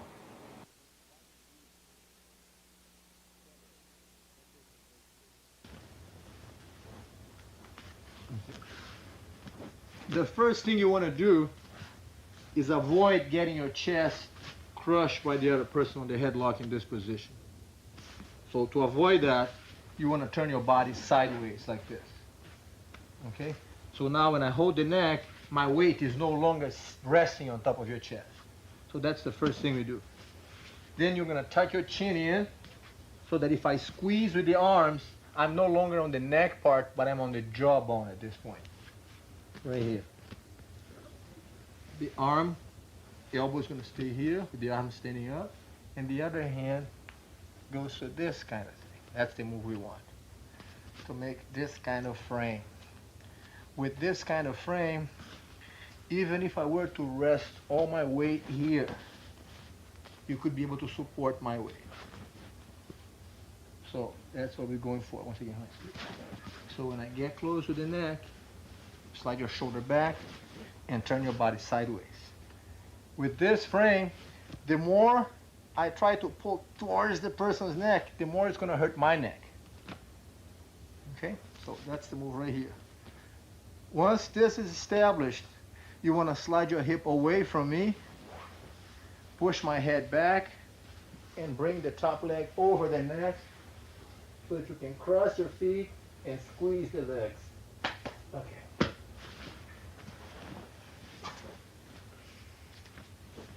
Person gets close to you, you want to turn sideways and immediately set this frame up. The elbow should be resting on the ground here.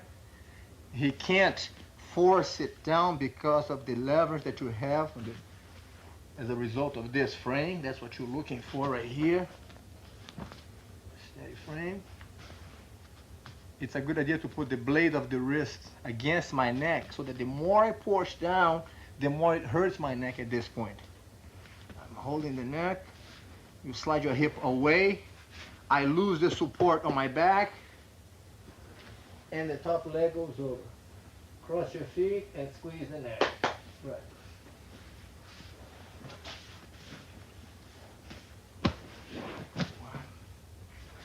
Cut the hip, the neck goes over, and cross your feet.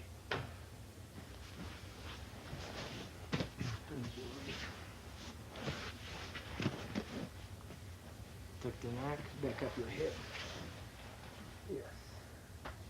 At this point, it's important that you realize that the bottom leg should not be caught under my shoulder. Make sure that the legs are one on each side of my neck.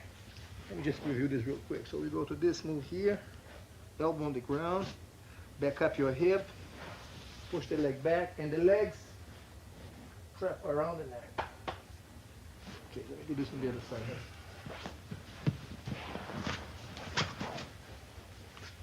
So sideways, take a frame down here, slide your hip away, push my head back, and the legs will catch around the neck so that you can straighten the leg and squeeze the neck.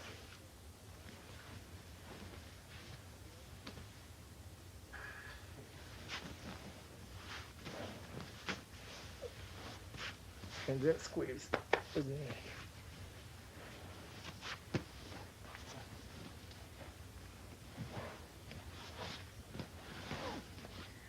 If the person holds onto your neck and you bring the blade of the arm in front of my neck, making this kind of frame, but he is really strong and he holds your neck very tight, and then you move your hip away, bring my head back, but he doesn't let go of your neck. He keeps holding on. And you're going to follow him this way. Let me turn this way here. He's still holding on to your neck. You now mount the leg over and end up in this position with the hands spread on the ground so that he can't throw you out of here. That's the move you want.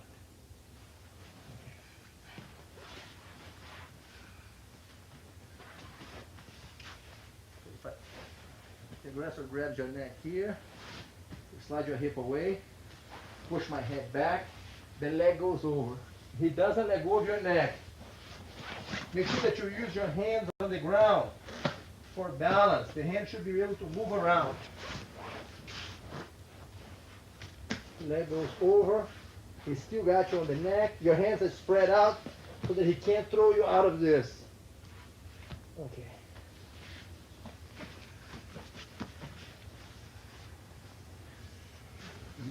Do this one. Person's got you in a headlock like this. You make a frame with the arm. Pick up your hip, bring the leg over. He doesn't let go. You use your hands for base. Right here so that he can't throw you out. Take your time, bring the leg over. Spread your hands on the ground so that you're established here. Right, that's the move you want. So that your hands on the ground will prevent him from throwing you out. And end up in a mounted position like this.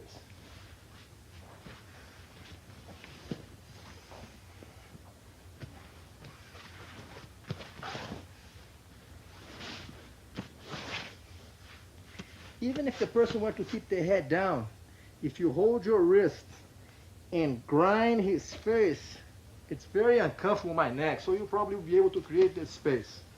Then you slide your shoulder away, move your hip back, push my head back, the leg goes over, cross your feet, and squeeze the neck. Again, it's holding tight, grind the hand. It's very important, the grinding of the hand, of the blade of the arm into my neck. So that the more I push down, the more it hurts my neck. Very uncomfortable for me in this position.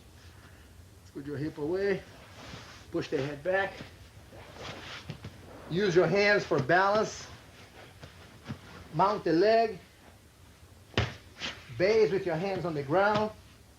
And you are back in the mounted position.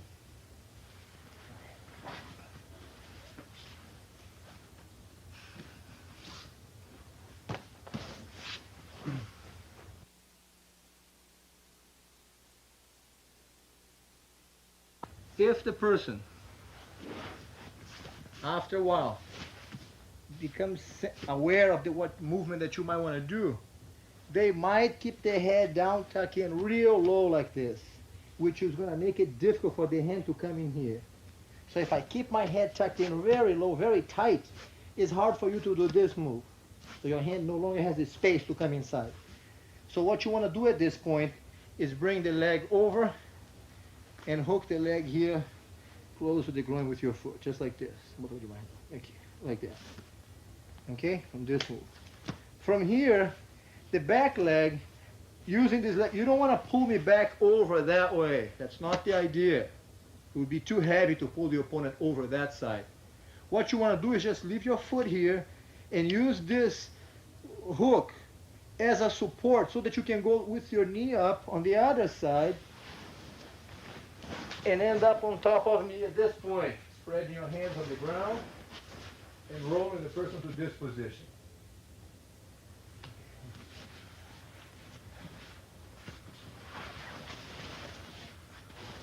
So if he's got your neck in a headlock and he tucks his head down real snug, really tight, you hook the leg, roll over him, untangle that foot. Right.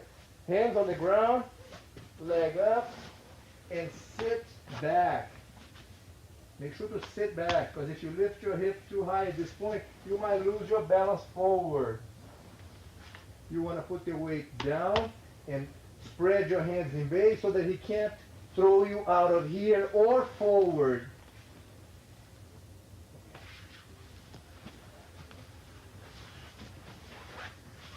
When you get to that top position, you want to make sure to establish your position. There's no rush. He's not going anywhere. So once you get on top of him, take your time, establish your position, ride the guy for a little bit. Then we're going to go into the next move. But for now, I just want to get the feel for the balance. That's what you want. You got the neck, holding the wrist, keeping the head down, holding tight. You hook the leg, climb onto your knees. Use your hands for base. Always think about use your hands. Put the weight down so that he can't move around. That's what you want. You want to be able to establish your position here. So that your hands are controlling and you can't get out. Okay. This side. Got you here on the back. Hold it back. Get your head down. You hook the leg. Climb up. Untangle the foot. Leg up. Base. Right. And then the blade. See. Okay. All right. Once again.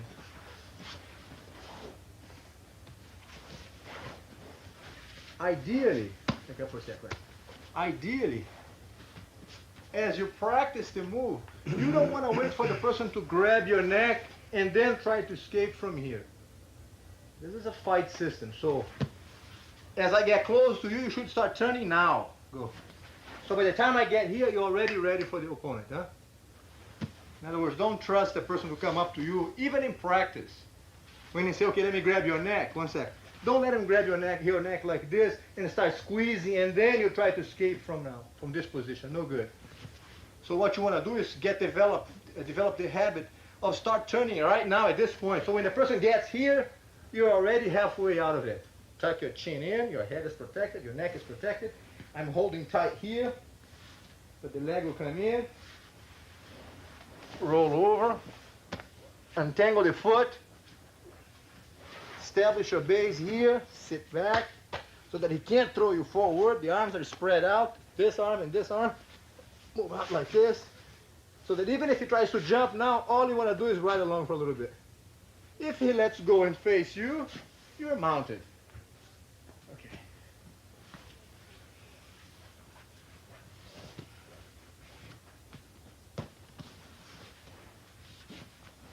He could grab your neck, tuck the head down, and when you hook that leg and start climbing over my back, he keeps his legs like this and try to resist. But now, the weight of your shoulder will force my arm back. Hold the wrist and complete with a twist on the arm. Okay.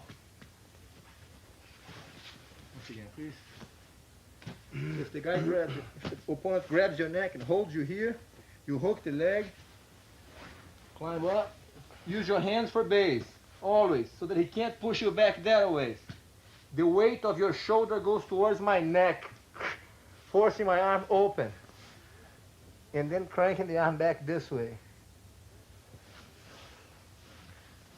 painful move, so be careful with each other's shoulder at this point. One, hooked it in, base. The weight should be on my neck with your shoulder. Right, okay. Other side, please.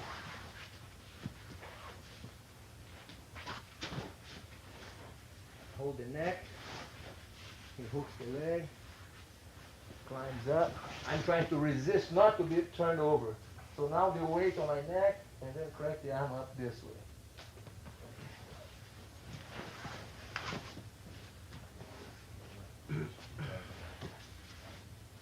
Lift the leg, climb up. Yeah. The weight on the shoulder, on the arm, and then come up to the arm. Okay.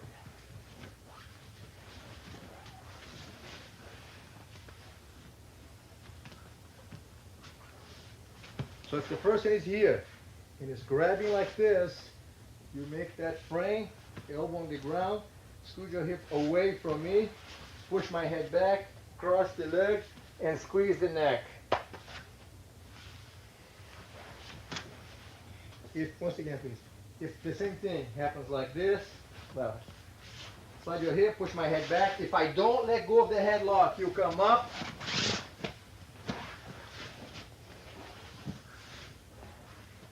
step over, spread your hands in base, and you're on the top position, the mounted position.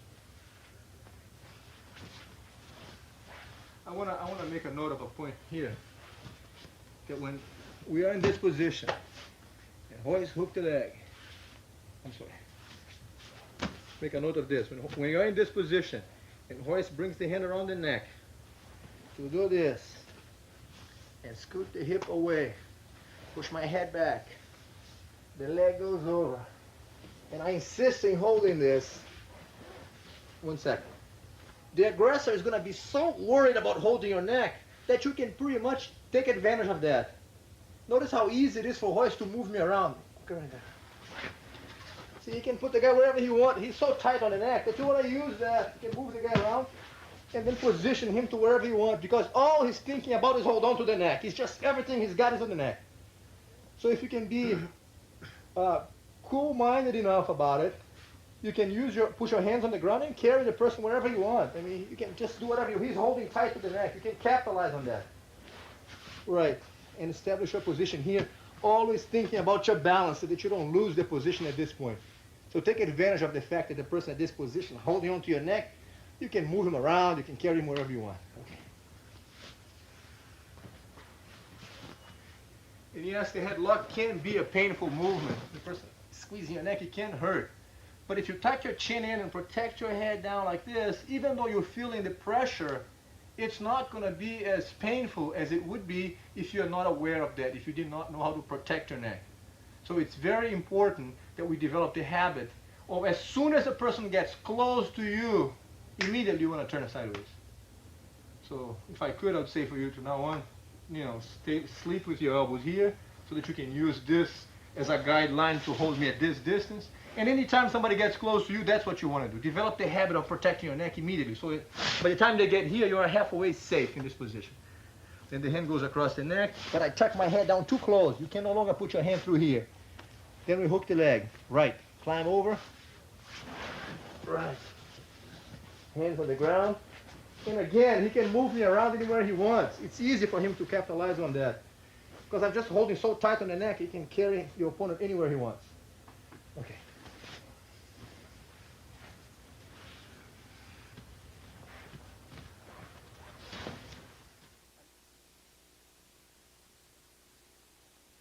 Another variation for the headlock is when the person's got your neck like this, and now he knows that you might try this. He keeps the head down against this one, so you can't bring your hand through here. He knows you might try that, so he tucks his legs under and he goes like this to his knees. So his knees are very, tucked in, and the head is like a little ball. He's all wrapped up in here. In this case, what you want to do is that you want to go to your knees. Right like that. Put your hand on the ground back there. Hold my shoulder with this hand. And now as you sit back, you roll the person back over like this. Again, Hoist carries me around wherever he wants. Mount the leg. And he's got absolute control in the position again. So I can't throw him out of this.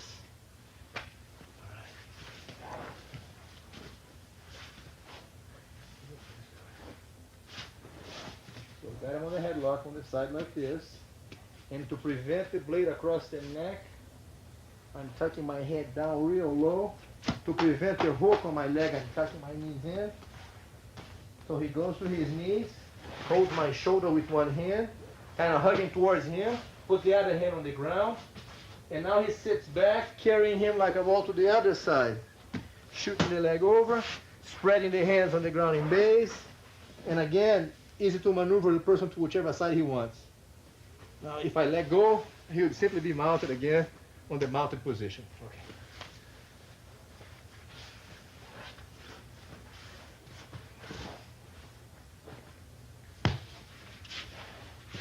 Protect my head down and protect my knee so that you can't hook the legs. That's what I'm at. You can't hook the legs. Can't push my head up.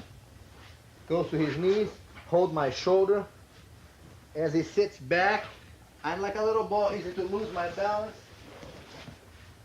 Right here, and in this position, mount the leg over, spreading the hands on the ground so that he's got total control on the person here again.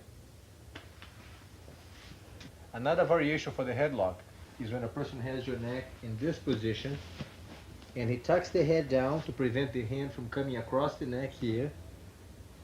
He'll tuck the leg in so you can't hook his leg. And as you hold the shoulder and go to your knee, he will step back with his leg to prevent you from flipping him that way. In this case, you step over the legs, put your hands on the ground, and capitalize on the fact that he's holding on to your neck. But you can now step over and end up in this position. At this point, I should make a note that even though I had him on a headlock, the fight is not over yet. That's going to lead us to another situation where you're going to be able to capitalize on this. Okay? So the fact that I had him on a headlock, he's no longer on the same dangerous position where he was before. He's now in a much more advantageous situation. Okay. This is a little bit outside here. So if I had him on a headlock at this point, I keep my head down and tuck my knee in. So he can't hook the leg or brace my neck away. He holds my shoulder, goes to the knee, puts the hand on the ground, rolls me back, and I prevent that by stepping back. Now he's going to step over, hands on the ground, and walk back. So that from here, he can step over and use the hands to brace himself. Again, I've got him by the neck, but he'll be getting out of this very soon.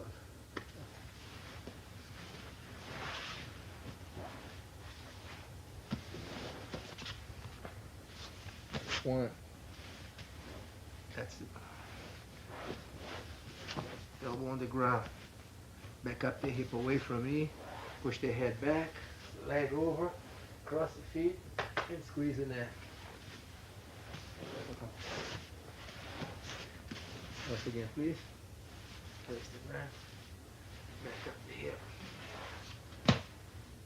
If I don't let go, he'll follow me. Mount the leg, spread the hands on the ground, always thinking about your base. Number one thing is to maintain your base so that I can't throw you out of here. Very important to be relaxed and with your hands mobile so you can always put them wherever you need to for base. That's the main thing at this point, just to maintain the position. Let the person on the bottom try to get you up, but he can't. Let him wear himself out with that.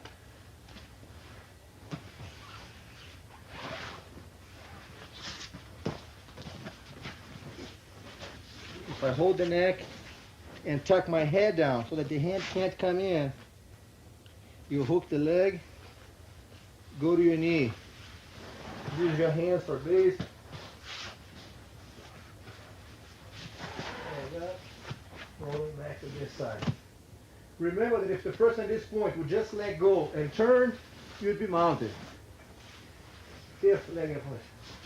If from this position he decides to let go and turn, let him turn. It's still on top of him.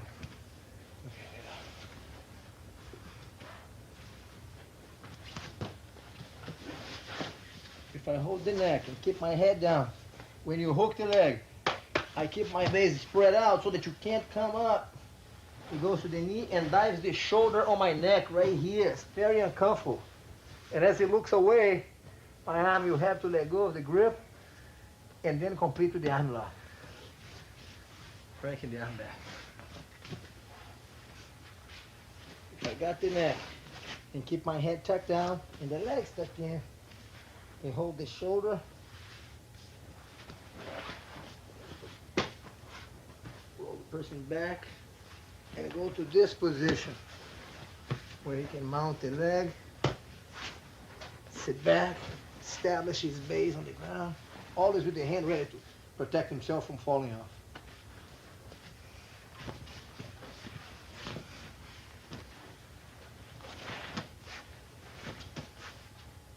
Hook the leg.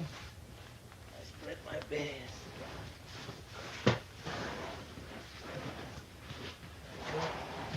Always in base, spreading the hands.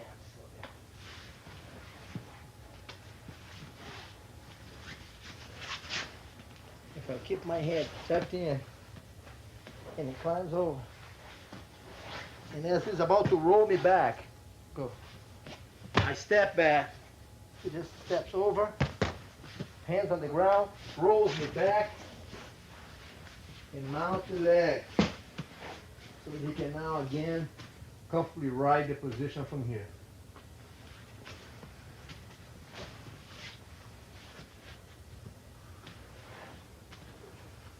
If you ever find yourself with a person holding onto your neck, and as you turn sideways, he is really putting a lot of weight that way, take advantage of that.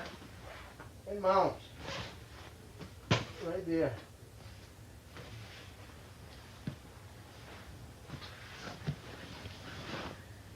In other words, as you escape from these headlocks, mostly you want to feel the balance. You want to see where the opponent's weight is resting. If he's got your neck here and you can feel his weight is all here, it's going to be easier for you to climb up. Right, again. If he's got the weight too much forward here on your neck, easy to hook that leg and climb up that way. Go over his arm or the arm this way, or the back.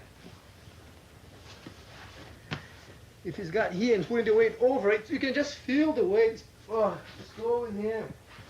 And then mount the leg, always ending up in base with the leg mounted and the arm spread out so that he can't throw you out of this.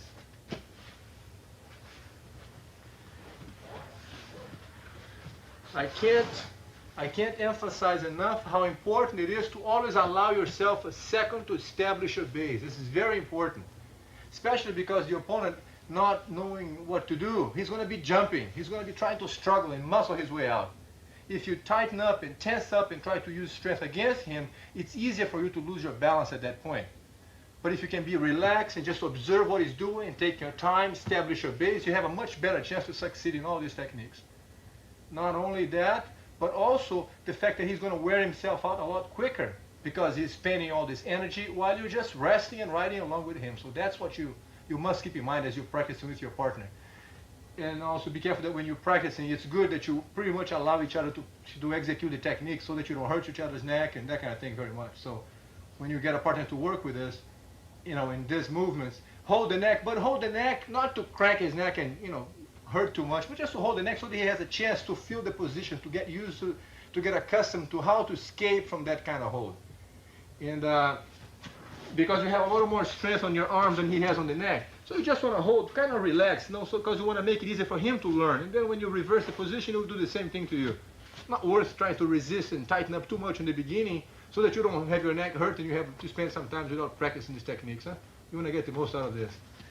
So the hand is here on the neck like this. Tuck your head in so that if you can't do one, you're going to find always going to be an opening to do something else. So for example, if I'm holding Hoist's neck like this and my leg is preventing from, there's another chance right here. Then he scoots the hip away, the leg comes over. If I insist on this, he just immediately goes for the next move. Always capitalizing on whatever is available. That's what you want to do. Then from here he would mount the leg. If my leg is on his way, he clears the leg out of the way and mounts. Always thinking about the base at all times. Establish the base. Remember, we'll be getting out of this one here real soon. Okay.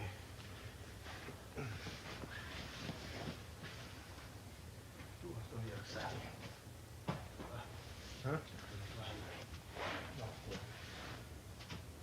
From here, if my head is up, he tries this. If I change, he changes. If I bring my leg in and tuck in, he can go to his knee, hold my shoulder, pull me back. I change, he comes over. Walks back. Push the knee out of the way and mount the leg, establishing the base. If I let go and turn, he can stay with me here.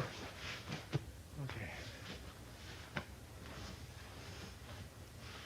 We're now going to see these techniques applied at regular speed.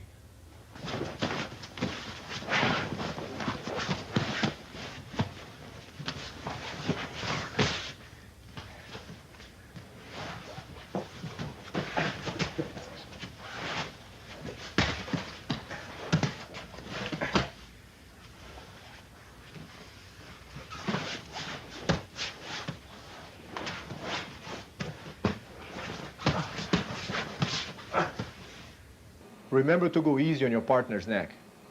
This concludes tape number 4. On tape number 5, I'll show you various applications of arm locks and chokes. What we have covered so far will enable you to learn, and more importantly, how to apply some effective finishing holds. In this next segment, I will show you some basic applications of various arm locks and chokes.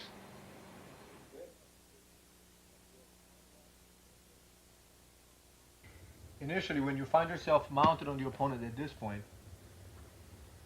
you can have his arm like this, elbow on the ground, and with the hand you go under, hold your own arm, or shall I say, hold your own wrist, and then lift the elbow up and drag the hand down. So from here, you drive his wrist down to the ground, the second hand goes under, hold your wrist, and drag it down. You want to keep your elbow next to his ear and be sure not to use your thumb. No thumb. So you grab like this, elbow down here. This hand will go under, and then from here lift the elbow up, and like a paintbrush you should slide his hand down towards your knee. 1, 2, and as you lift the elbow up, just drag the hand down. So 1, 2, and then drag down this way. If a person is trying to muscle you out of here and is just pushing you out like this, you could also put your both hands on his chest, resting the weight on the chest to do this move. The trick of the position is that your arms are the pivoting point and should hold all your body weight. That's what you want.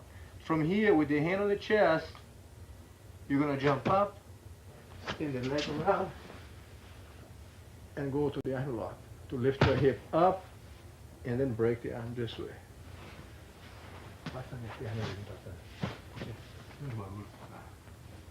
So from here, you put your hands on your chest, you bring your hand outside of his arm and the other hand inside the arm.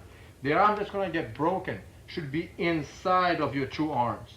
So if you want to catch this arm in the arm lock, you go this way. If you want to get this arm, you'd go this way.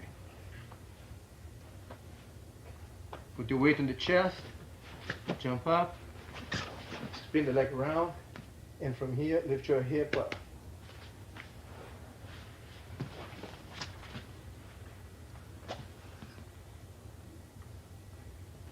Next time, we're going to do it without stopping with my foot on the ground. So as I jump up, it's one continuous motion. Control the wrist so he cannot turn the hand. Glue the hand on the chest. And as I lift my hip up, it will hyperextend the elbow.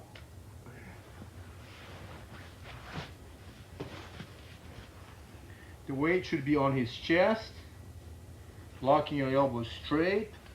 As you hop up, the leg on the same side of the arm will glide over his head. Go to this position and then break the arm. So we have this one. Hand goes under and hold the wrist. Keep his hand touching the ground. Lift the elbow up and slide the hand down. Hold the wrist. Keep the elbow next to his ear. Bring the hand under. Hold your wrist. Keep the hand touching the ground. Lift the elbow up and drag it down. If he's trying to push you out, yes, bring you up like this. Both hands on the chest. Jump up. Bring the leg around. And then lift your hip up. Other side, please, one more time. So here, put the hands on the chest. When you jump up, keep the weight on your hand, so that holds your weight over. And then for the arm lock.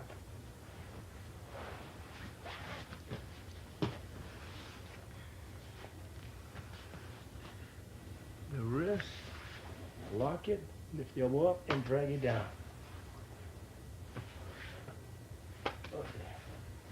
If I'm going for something like this and he tries to push me away, I'm setting him up for the arm lock. And then lift the hip up.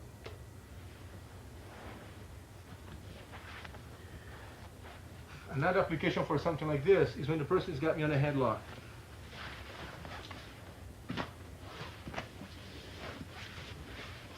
He got me on a headlock.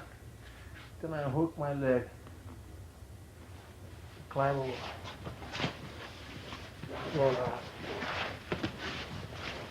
And I find myself in this position that we have ended up the other previous setup. From this position, after using my hands to establish my base, even though he's still heavy on the headlock, I'm on top of him in a mounted position and with my base comfortably set at this position.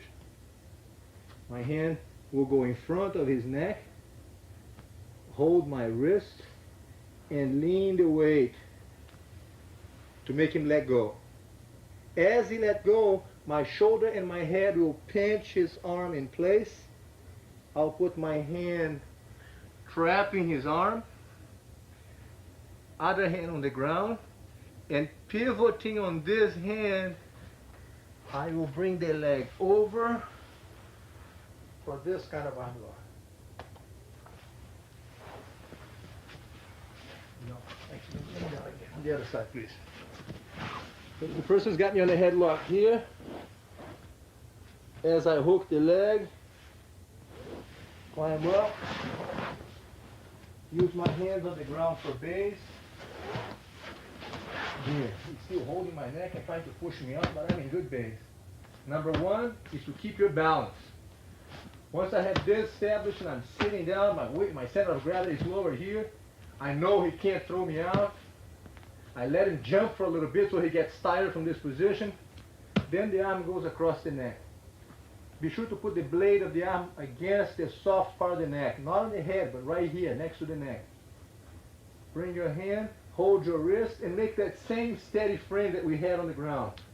Lean the weight, not to this side, that way.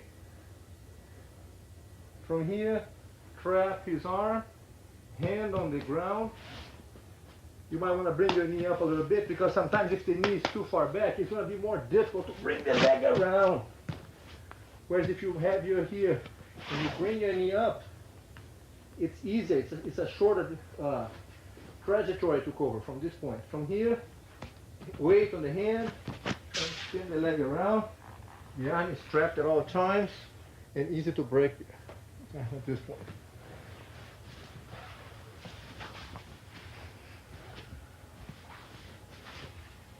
If when he does this move, he tucks the leg in, keeps the head down.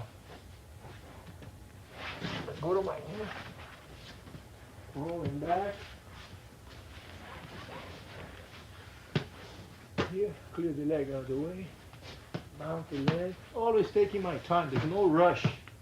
He's not going to escape from here. If he would let go of my neck, I'll be mounting on top of him like this. I'll be all right. If he does remain holding my neck like that, I want to take my time, establish my position, and then bring the hand in front of the neck, the other hand.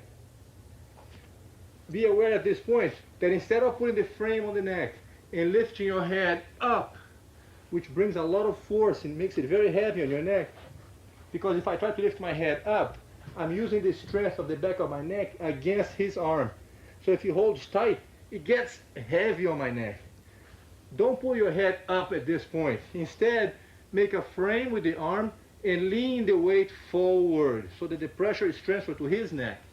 Instead of you having to lift your head up, do this, dive into his neck until he lets go. Then you trap the arm, your hand is already here, the leg is right behind his head, and we are back into this to break.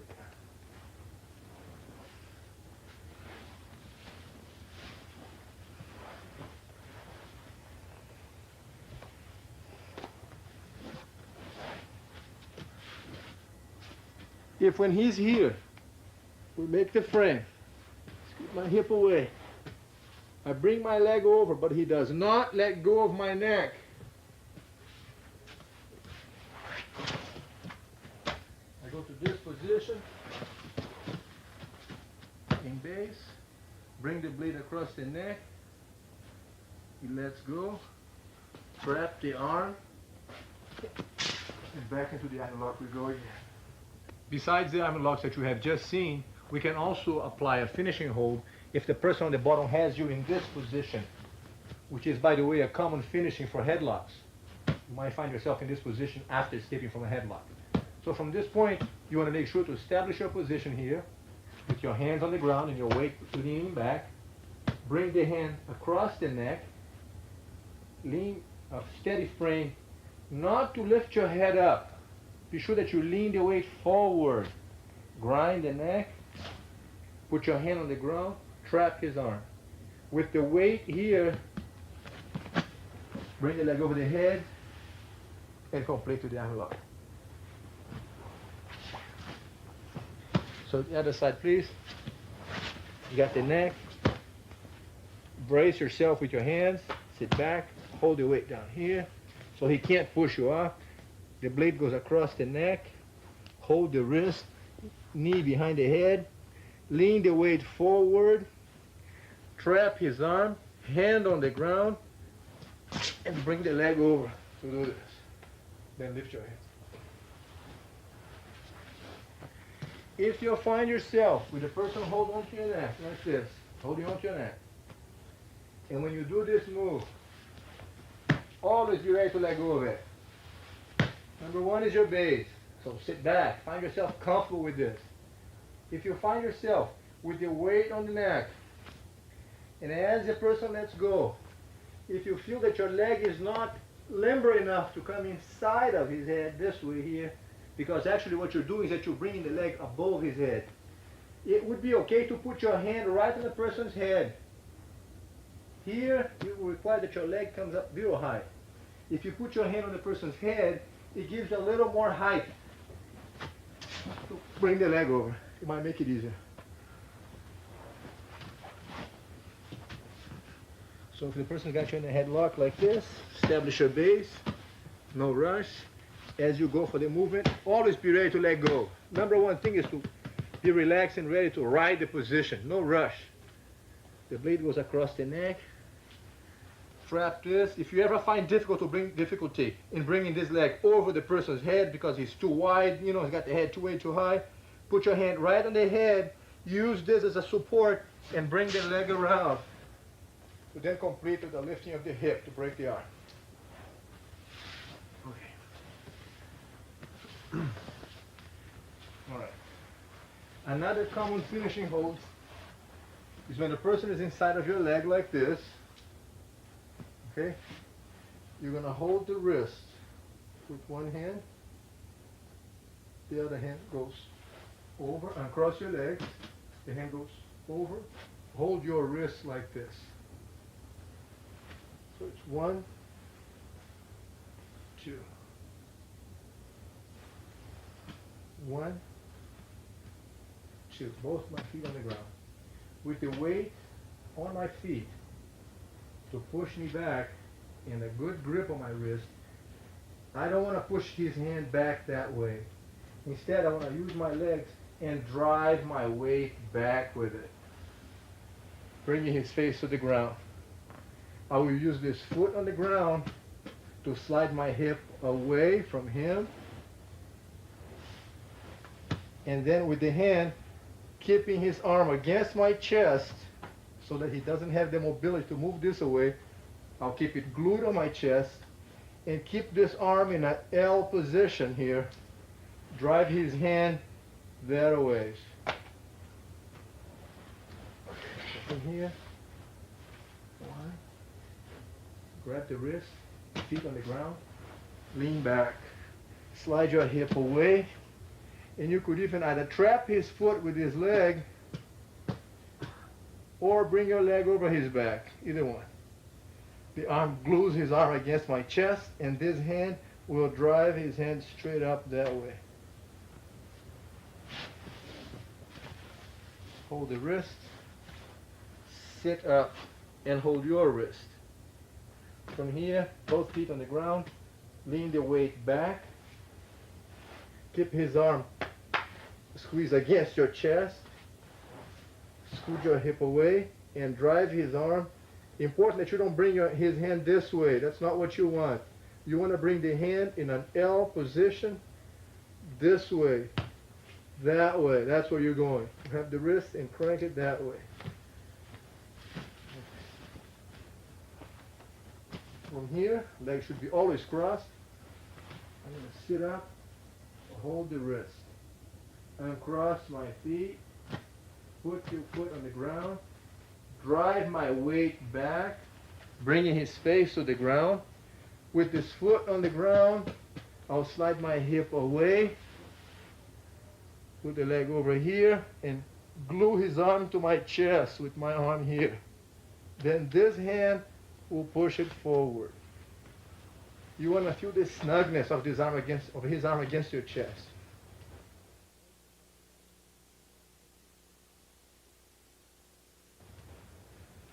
When you do this move, and the person defends by holding behind your back like this, but you can no longer catch him on the arm lock, you bring your hand around his neck and find under his body, grab your wrist right here. That's what I'm doing. I'm going around the neck and I'm grabbing my own wrist. Under the neck and I'm grabbing the wrist. So I go around the neck, grab my wrist. From here, I will lay back, cross my legs, and with the legs, I'll push him away as I bring my hand towards my neck. Okay. So the movement is to go around the neck, hold the wrist like this, legs crossed, and stretch the person away. The blade of the arm should be right on his throat right here. So I go for the arm lock. He blocks the arm lock. My hand will go around the neck. Notice that I'm sitting up as I do that. I don't want to be laying down and trying to catch his neck. I'm sitting up here. Very comfortable. Wrap around the neck. This hand goes in the front of his shoulder like this, so this way, not under his arm. Be sure that you go inside of the shoulder, this way. And be careful that he doesn't tuck the chin in. You want to be underneath his chin. Don't let him settle for this. Go under the chin. Go grab here. The second hand goes like this. Grab the wrist so that the blade of the arm is right on the person's throat. Go inside, underneath the wrist. Hold your wrist at this point. Bring the hand up as if you're kind of adjusting the tightness around the neck. As you lay back, cross your legs. And with your legs around his waist, you will push him away, stretching his neck. Go for the arm lock. He blocks it. Holds around your waist.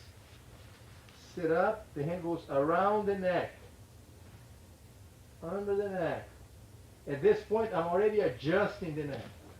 This hand goes inside of the arm, in front of his arm.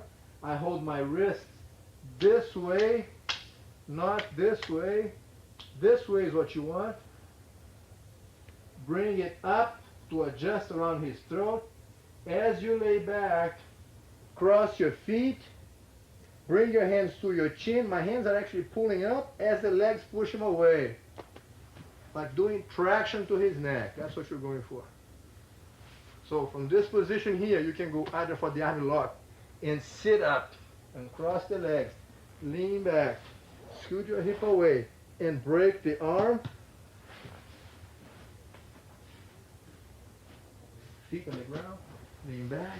Scoot your hip away and then crank the arm up. Or you could go for this. If he resists, you wrap his neck, adjust it up at this point. You want to get this snug movement around the neck. The snugger the better, real tight. The second hand goes under, hold your own wrist. As you lean back, cross the legs, and the legs shall push him away as your arms keep the pressure. Here, he defends the movement. My hand goes around the neck. The hand goes inside. Hold the wrist. Bring it up as if you're almost hanging him by the neck. Cross your legs. Lean back and push him away. Okay. Lay down, please.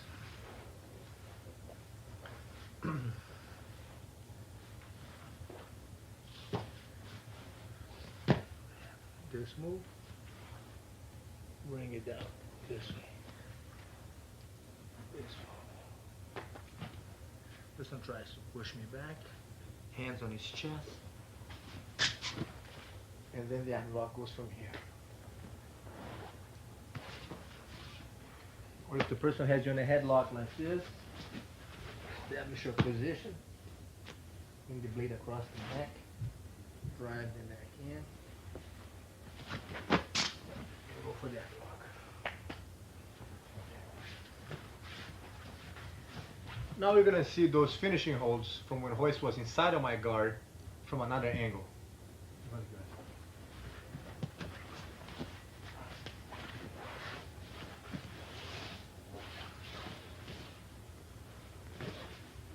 Here, I'm going to hold the wrist, sit up, and cross the legs.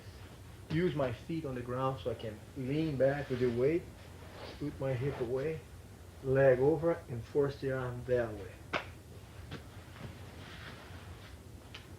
Hold the wrist, sit up, and cross my legs, rest my feet on the ground so that I can use my feet for support. So as I drive my shoulder back to the ground, I'll scoot my hip away, bring the leg over, and then crank the arm that way. From here, if he resists by holding his wrist behind my back, as I go for the arm lock, I'll sit up, wrap around his neck. The hand will go in through here. I'm holding my own wrist. I go around the neck, into the wrist, adjust the movement up way into the throat like this with the blade of the arm. As I lay back, I'll cross my legs and then push him away with the legs and pull the hand up. So I go for the arm lock. Locks like this. My hand will go around the neck. This hand will go from the inside, holding my own wrist. Take the slack out of it. Way up. Adjust into the throat. Lay back. Cross my legs. And then as I push him away with the legs, tighten up his neck.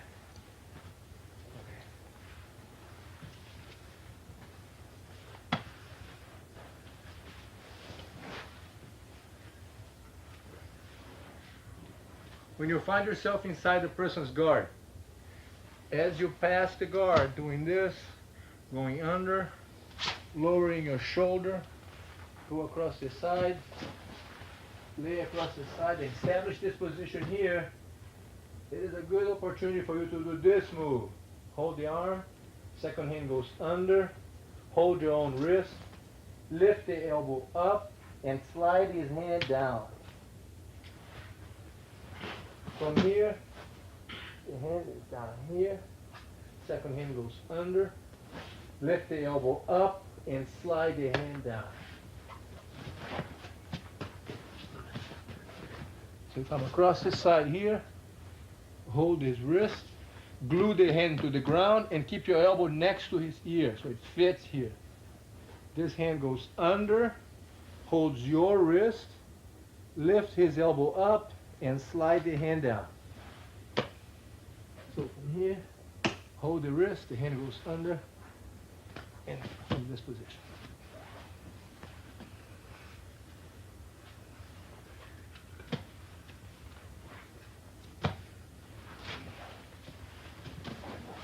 Lay across the side, wrap the arm, and go for this. Lift the elbow up. Okay. Another finishing hold that you can do from this position. It's very common at this situation when the person on the bottom tries to push you out. And as a result of that, they will lift their head off the ground.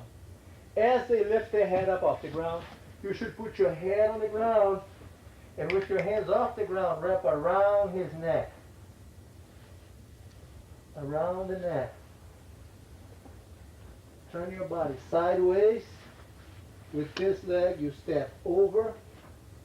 With this hand, hold your own wrist. Rest the weight on his neck.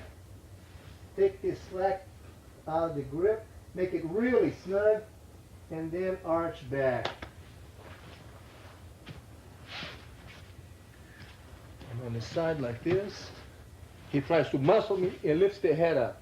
It's a very common move to be used in a street fight. Everybody lifts the head up. This hand will go around the neck, underneath my body, with my head on the ground so that I can use this hand. This hand holds my own wrist. Notice that I position my body sideways so that I can bring my foot over. This is the position I'm in. There's no weight on my arms that I can't move it. I have my head on the ground, my knee on the ground, my foot on the ground, so that everything here can be moved very easily. There's a lot of space between him and me. So as I go around here, look, my arms can be everywhere. Very comfortable position. My hand goes under. Be sure to adjust his neck. Let the weight rest on the side of his body like this. And my body sideways. And then from here, adjust the arm around the neck and then arch back with the whole body. Just illustrate this thing for a second here. That if the person is laying down here and I'm across the side, it should be like a bridge like this. So when my hand goes around the neck, you hold your own wrist. That's what you're looking for. So the hand goes around the neck and you hold your wrist. Around the neck and hold. That's what I'm doing underneath my body at this point. So from here, I go around the neck, I hold my own wrist, adjust the neck, step over, and not with the arm strength, but with the whole body is what gives me the leverage for the squeeze. It's not the arms pulling as it is the body arching back. So he's laying aside like this, laying down. I'm with my elbow on the ground. I feel the person lifting up the head. I'll put my head on the ground. I'll bring my hand around and under my body so that this hand now holds my own wrist. Turn the body sideways, step the leg over, and with the body, I will arch back. Please, hold. In a movement like this, it's important that you feel that the movement, when you go around the neck, you get it really snug around the person's neck. Because if it's a little bit loose, there'll be slack and the circulation will be happening on the neck.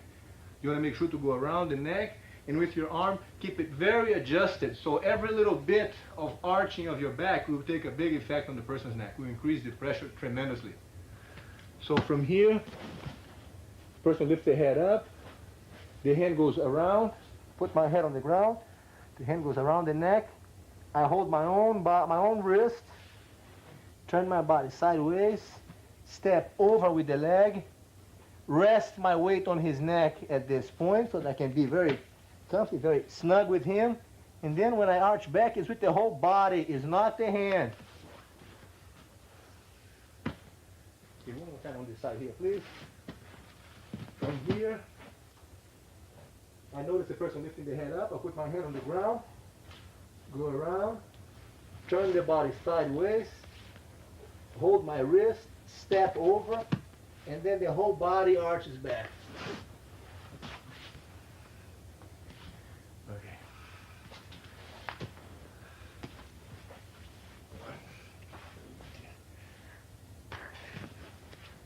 Grab the wrist, get the head down. Pushes me up, hand on the chest.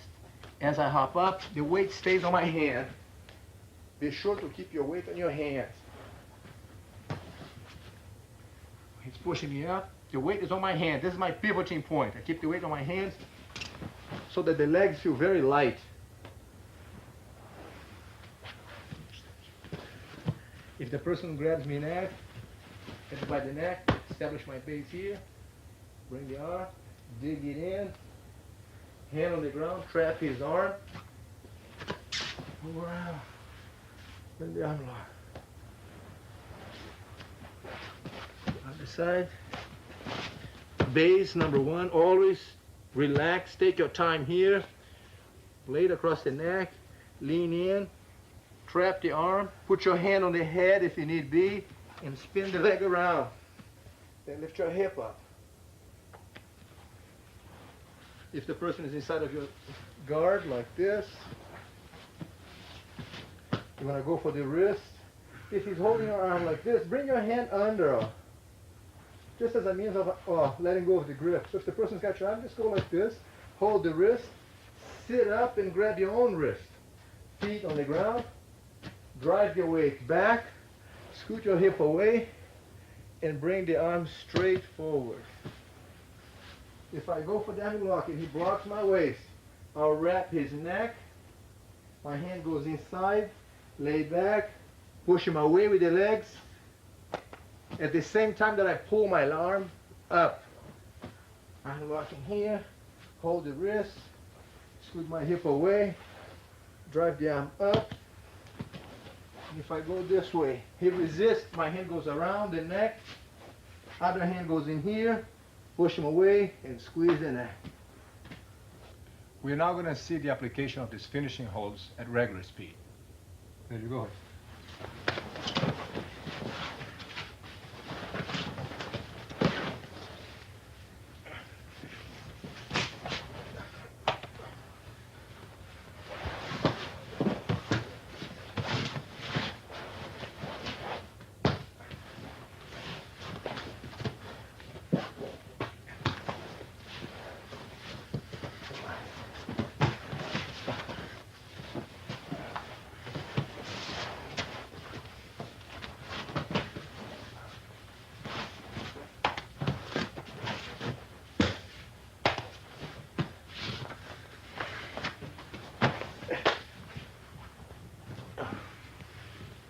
This concludes tape number 5. There are many more techniques of Gracie Jiujitsu that I have not yet addressed. For now, I advise you to go back to the beginning of this series and repeat these techniques many times. Remember, do it in a relaxed manner. Have fun with it.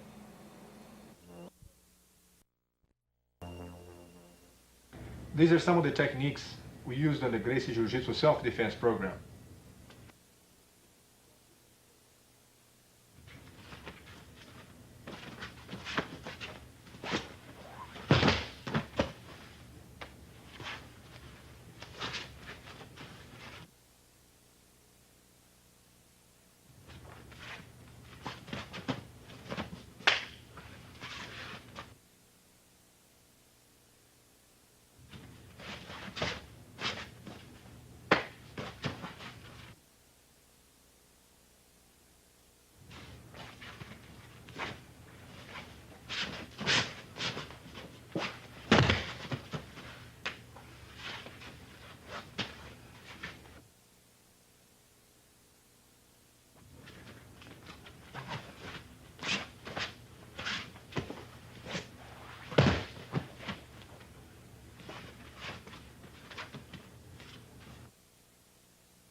All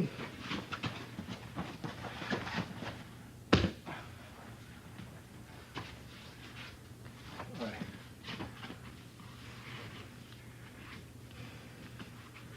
Thanks.